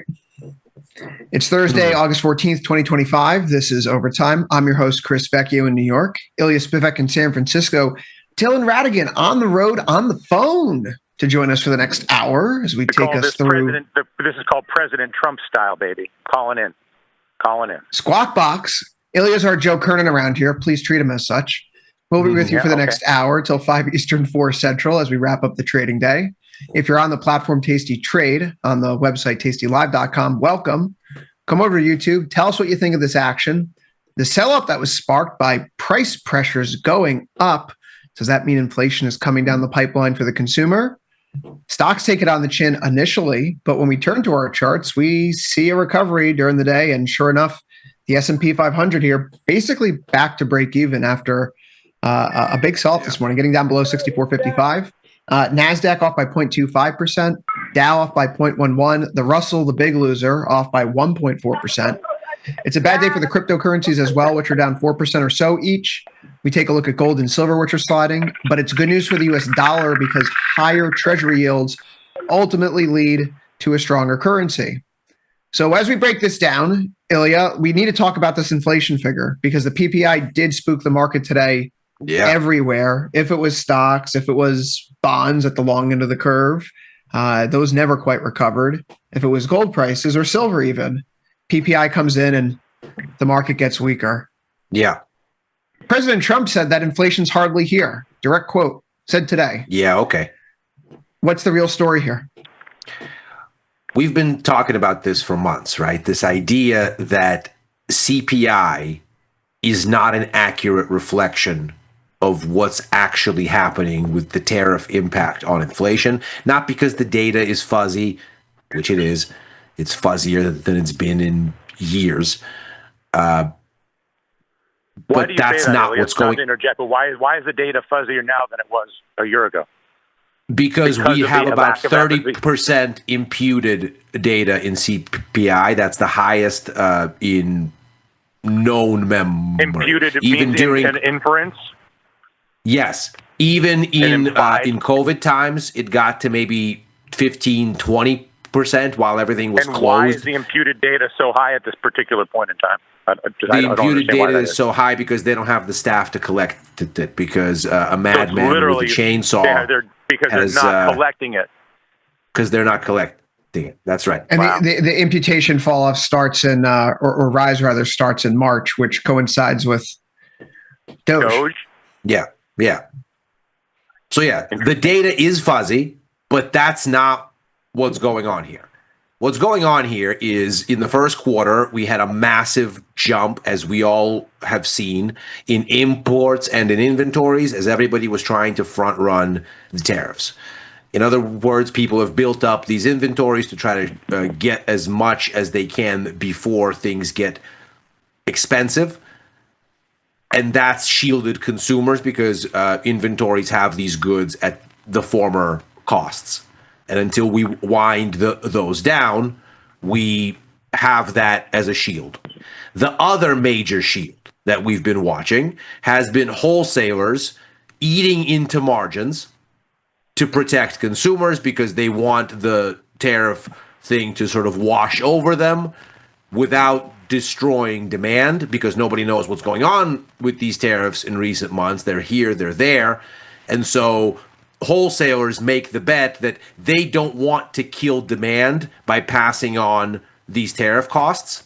They want to eat it on their margins for a little while and see what happens. And that's been the story really going back to when we had a really massive surge, a month-on-month 2.1% surge in these costs, especially early in the supply chain, intermediate demand. So a 2% decline in margins there, going back to shock of shocks, April, when Liberation Day really hit the fan. What we see here now is that the pass-through is occurring. And that's what is so worrying about these numbers, these PPI figures. Month on month, there is a surge in margins for wholesalers. Final demand, a surge of 2%. That's the biggest monthly increase since March 2022. For intermediate demand, biggest surge in 4 months, 1.3%. What does it mean that their margins are increasing? It means they're no longer eating the input costs. They're no longer taking it on the chin. They're passing it down to consumers. We saw it in the CPI numbers a little bit already, and for the past 2 months. And of course, we've also seen it in spades in the second quarter GDP numbers, where imports stopped, essentially. They just hit a wall. And inventories have started to come down. That is to say, businesses are spending down these inventories. They're not restocking them. And so the one-time front run is done. Now consumers have to face these costs.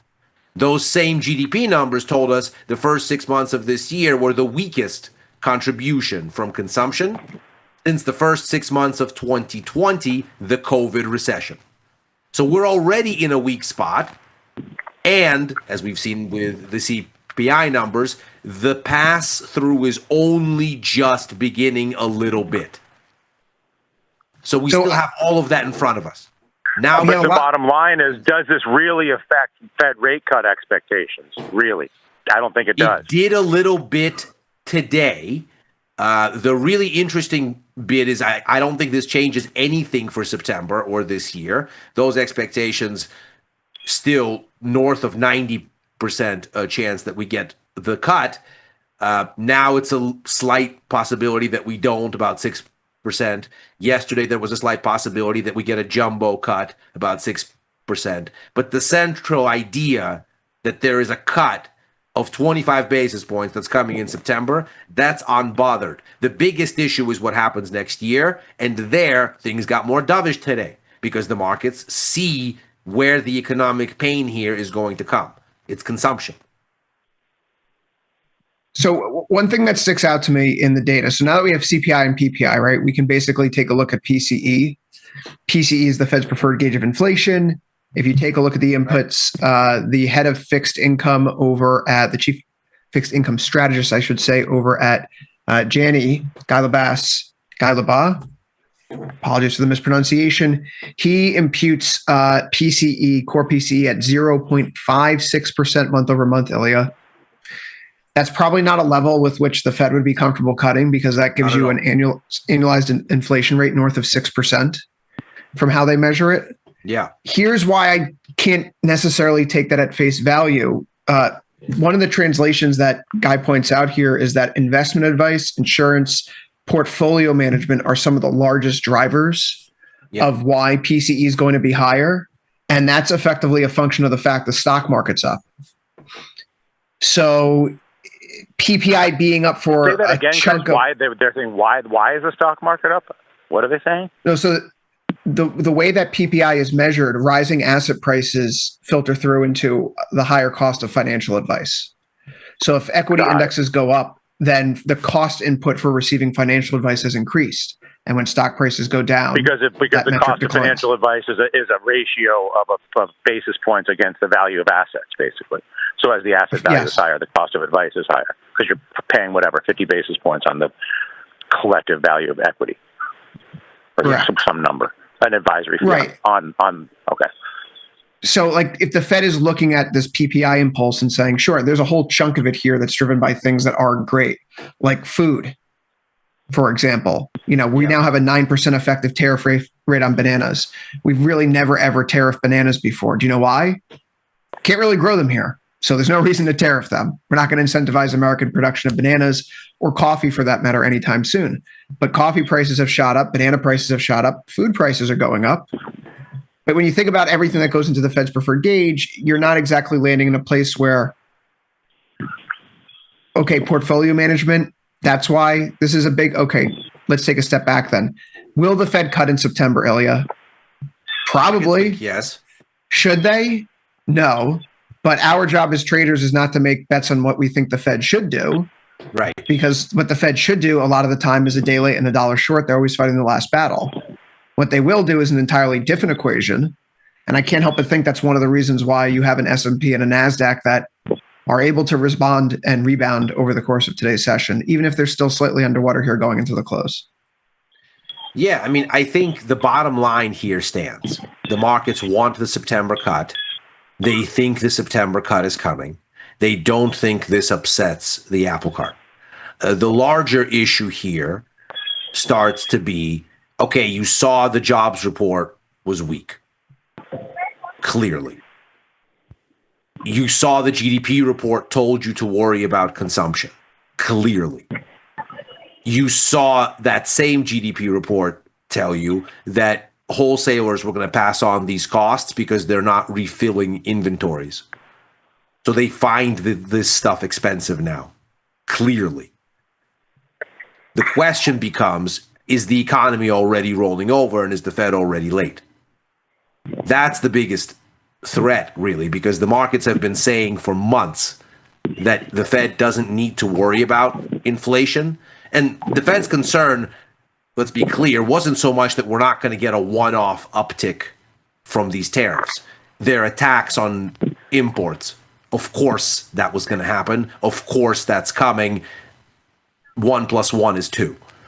The larger question is, will consumers take that increase, extrapolate that out into inflation expectations, and thereby poison all of the progress that the Fed has made in bringing inflation expectations down and re-anchoring them through pain of significant rate hikes in 2022?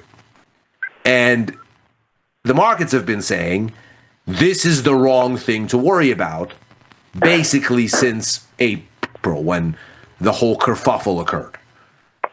And you can see it because inflation expectations in the bond market haven't really gone very far, even as sentiment has recovered. So it's not sentiment about the economy that's recovering. The price impulse is still just as weak, pretty much, as it's been when we were concerned about the tariffs hurting growth February to April. We're still there. The question is the U.S. going to self-immolate and exit its own financial order and crash the whole thing. And the rebound in stocks tells you that we no longer think that that's what this administration is doing. And good. You know what's really funny to me, Dylan? There's a word that we haven't tossed around here in a long time. It starts with a T. Transitory. Yes. We're starting to see the contours of a certain group of people in financial markets make the argument that, yes, inflation's here. But it's transitory, baby. But it's not going to stick around, and the Fed needs to be more concerned with the labor market, in which case, that's fine. That can be your view. But you're arguing that the data that we've seen today and this week and in recent weeks of inflation nudging up, it's transitory. So make that argument. So can I pick up one? I'll make that argument right now. Let's take Trump at face value. He said more than once that the tariffs are actually not about. I mean, the tariffs may be ostensibly about sort of bringing production back to the United States, but I would say more substantially, what I hear Trump say is we should pay. We being Americans should pay lower income taxes. There should be a lower general average tax rate on income and on capital, and that we should gather our tax revenue via a different mechanism, which he believes should be done through tariffs.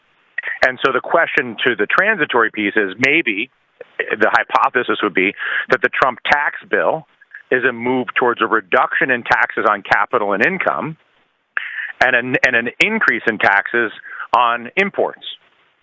And that you're basically that it's not so much of a reshoring or not reshoring, although there's some marginal aspect of that, although obviously not with bananas or coffee, but that bigger than domestic production versus foreign production, that it is a philosophy on tax revenue collection, full stop, that is to put more money into the pockets of Americans by way of lower income tax and lower tax on capital, and then take more money from Americans effectively when they buy foreign goods by way of higher priced foreign goods.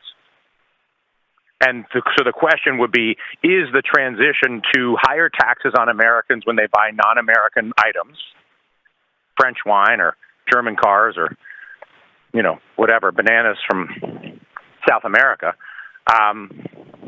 what's the net effect of the marginally higher prices on any foreign good relative to the increased accumulation or retention, I should say, of income by virtue of a reduction in income and tax and capital gains tax?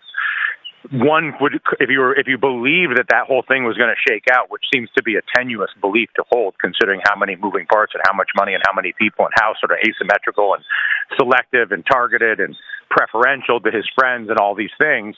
But one could argue that it's transitory because while the cost of foreign goods will be higher, that the amount of money in an American's pocket will go up by virtue of marginally lower income tax. And if Americans buy domestic goods with their increased retained income, and then they pay more for foreign goods, that the tax rolls work themselves out. And in the process, also, you end up with a bias towards buying American and reduced overall tax rate on income and capital. I see the argument, but to me, it seems like a bad one. Why? Because you get a tax reduction once a year. Meanwhile, you're facing the costs of these inputs every day, and it's not just bananas. Let's say you stop eating bananas, whatever. But there's inputs to everyday items. I will not be stopping eating bananas, for the record. Neither will I. But the obvious decision not to buy foreign goods is not so obvious, because foreign inputs are in almost everything, including, for example, American cars. So there's the argument that you can, sort of save yourself some money by not doing that, but that's not easy, nor is it clear cut. That's one thing. And secondly, you face these costs every single time you go to the store, every single time you buy something. Whereas your lower tax take gives you savings once a year. And so you have to trust Americans then that they are going to retain those savings to paper over their future extra tariff costs. Is that realistic? No. That's ridiculous.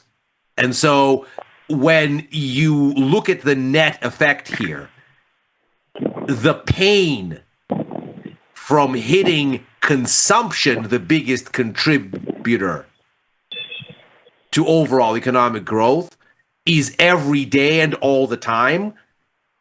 And you're going to countervail that by giving somebody a break on income taxes once a year and hope it evens out.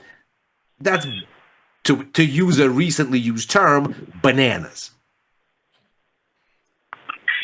So if that's one side of it, right? Like the tariffs are inflationary, but it's only temporary, so it's transitory. Fine. But if it's not transitory, inflation's turning up. Yes. And we're going to be getting a Fed cut in a bump in inflation cycle. Now, the labor market weakening, not weakening, you can look at the claims. We can adjust it for labor force participation, however you want to slice it. But this is not the comfortable backdrop of the Fed saying, okay, inflation's coming down so we can glide into 2%. And we better start cutting now before we get there. Otherwise, we're going to overshoot. And that's going to be a different problem. This is not that world. So I'm very much for Dylan today. Obviously, stocks pull back in a little bit, but there's a resiliency here. Ilya, you and I were talking before the show went on. This is a nice little rebound here off of the former high that we had back in July in ES, in NQ, in the Russell even, which is holding up here. I'm most interested in here. Okay, so I did mention this comment on air today, and I've talked about it recently with you guys, but Zero Hedge made the note that the only rational thing to do in times like these is to swing wildly from one extreme view to one extreme view. Perhaps I'm going to put myself at risk from doing that here. But the regime change that it felt like we were going through the past few days in stocks, small cap over mega cap, value over growth, Russell over NASDAQ, that was out the window today. And I know Tom and Tony were talking about that towards the end of last call before we came on air. So Ilya, why do you see this as a good opportunity if we see that these firms with the smaller moats clearly have price pressures coming through? And these are not the companies with the margins and the moats to absorb those kind of costs. So, as we were just saying, the markets have been saying for a long time that the problem here isn't cost, that it is in fact going to be a one-time increase, but not for good reasons. That what's going to happen is these extra costs are going to hit demand much harder and what's going to happen is disinflation because of the demand destruction that these tariffs wring out of consumers. That basically the increase in prices will get consumers to stop buying to the kind of extent that they have been. Again, we already have weak consumption in the first 6 months of the year, and very weak by historical comparison. It doesn't take much as you get the pass through from this inflation in the wholesale to the retail to hit that even harder. What's interesting then is the Fed is on course to cut to fight this. And Russell has been particularly sensitive because it is cyclical more so than the S&P or the NASDAQ, because obviously... Let me just jump in here real quick. Applied Materials had their earnings come out a little while ago. We missed this at the top of the hour. EPS came in at 248 versus 236 expected. Sales were a little bit better at 7.3 billion versus 7.21 billion. They're missing guidance substantially. They see Q4 net sales at 6.2 to 7.2 billion. The street forecast was for 7.32 billion in guidance. So Applied Materials here now down after hours. This is an 11.5% loss on the chart. Go ahead, Elia. Yeah, ugly, to say the least. But I Russell still go is back to what I said to Tom at the end of their show, which is that the only thing that stands between this market and a continuation higher is anything that would prevent, basically, I guess, be a hot CPI in September. Well, right. So anything that would jack this is where Fed it gets expectations back. Yeah. Well, and this is where, as we were talking about that at the end of last call, this is where the parallel of the jobs report is interesting. Stocks hated the jobs report, even though it ostensibly paved the runway for rate cuts by being god awful. Because what the markets want is not a recession. And what they don't want to see is that the Fed is already late. Even though they've been screaming at the Fed for months now. You got to go. You got to go. You got to go. Polls show that the bottom 30% of income earners in this country think that we've been in a recession for the past few months, based on their own personal finances. There you go. And consumption, we know, in the first half of this year fell for only the first time since COVID. And prior to COVID, you have to go back to the first half of 2010, which, Dylan, I was still a little green behind the ears getting my career started, but that's on the other side of the financial crisis. Yeah. And that was the time, Radigan, right? When going into the second half of 2010, people thought we were going into a recession again, back to the depths of the global financial crisis. So first half of the year declining consumption, that's a unique occurrence that is just difficult for me to shake. No, I get that, but I mean, I'm at a moment right now, and who you can take it or leave it, where my confidence in recession forecasting or consumer expectations, I think, are basically useless. We spent 2023? We spent one of these years in the past couple of years with everybody expecting a recession, or at least including me, and it just never happened. Which is not to say that recessions don't happen or won't happen, but I just don't believe that sentiment. I think the only relevant thing is jobs number, CPI, PPI, and the AI supernova and rates. And I think everything else that's not rates, that's not cost of goods, that's not employment, and that's not the supernova is useless. Well, I think this is the key then, because we get this weak consumption. We now get evidence that the costs are being passed through from wholesalers to retail. Yeah. And now we're going to get retail sales numbers. So and then you're going to get another jobs number and another CPI, PPI. Right. But the retail is tomorrow.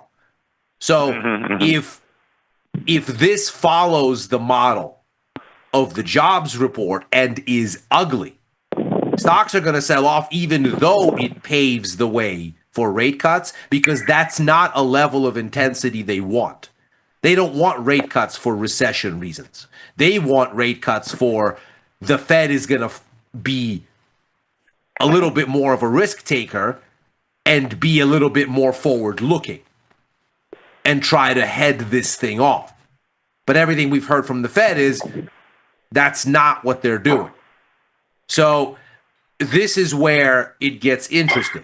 If you get a mildly cool retail sales number, the markets probably go, oh, goody, rate cuts. If you get a decent retail sales number that isn't a blowout, it's probably the same. So if you're somewhere in the middle of the distribution, the market's probably like that. But any kind of tail risk, anything super hot that really eats into rate cut expectations, probably not good. Anything super bad that gets recession back into the headlines, that's not good. At least that's the story from the jobs report here. What did the markets love so much this week? A nothing CPI report that you could read each way you like. You want to look at core and be afraid of inflation? There you go. You want to not be afraid of it and look at the headline? Enjoy. Choose your own adventure. That kind of middling, vague, smoke and mirrors data, that's what the market's like here. But can we just go to can we just go to forget just anecdotal fact? We know for sure, a yeah, fact Dylan, I have that up here. I actually have that up on screen right now. but Bank of America goods sent are out the going to be same more chart. expensive. There's no guessing. Imported goods are more expensive. That is a fact. Yes. Imported goods are part of domestic goods. To Ilya's point, an American car is full of foreign goods. All the things. So basically, the cost of everything, whether it's foreign or domestic, has been increased. Whatever the CPI says, whatever PPI says, mathematically, there has been a 15% plus or minus, depending on the thing, increase in the cost of things. Now, maybe in some cases it's 5% because of the pass-through and it's not all foreign and blah, blah, blah. In other cases, it's whatever. So I think arguing about the price increase is silly. I think the question is what is the tolerance for the price increase? Right. And the market is there saying seems to be high tolerance. that the tolerance is high. Well, that's one of the charts I have up on the screen here. Bank of America put out this chart showing total credit card and debit card spending growth per household based on their own credit card data. So it's not not the economy, but it's a big sample size. They see 0. number. No, and they see 0.6% month over month growth in July, accelerating after the increase in June. And both April and May obviously were bad. But maybe we're still in the revenge spending, Ilya, in terms of the data set. I know it's the middle of August now, and people's spending habits in August may have evolved. But July looks like it could still be a decent enough number. And so just like you had with CPI, if it's good enough that doesn't scream imminent recession, it's hard for me to get worked up about it for tomorrow. And I also point to this other chart. I mean, we're not even in a place right now where the treasury markets, given the treasury spreads, are thinking that recession is feasible here. 28.947% implied chance given the 3-month 10-year spread right now. Mm-hmm. That's well below where we were throughout 23, 24, even earlier this year. Ilya. Now, that's not to say this is a perfect indicator, but we've never had a recession when the indicator has been below 0.4. Ever. So keep powering on. That's the market's bet here right now, that the market will keep powering on. And the people who are playing in the market, the upper income consumers, as Bostic said yesterday, they're holding up. Which brings us to the Russell and the conversation we were just having. Why the Russell? Because if you are going to have a relatively high tolerance for this inflation, or you're going to look through it, you're not going to have a recession conversation near term. Well, then what you have in a lot of these indexes is a break past their preceding high, and today a pullback to retest it. But whereas in the S&P and the NASDAQ, you have to buy something essentially a hair away from all-time highs, that is not the case in the Russell. In the Russell, you have a little bit more headroom. Risk-reward is a little bit better.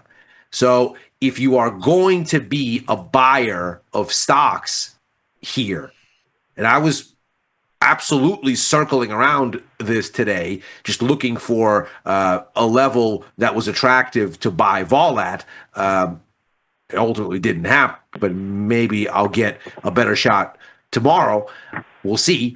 But I was absolutely looking on the long side of the Russell today, because the high there was back November of last year. So we're talking almost 2,500 on the Russell. You're well short of that here. So there's a little bit more room. So do I think that the economy is in good shape? No, obviously not.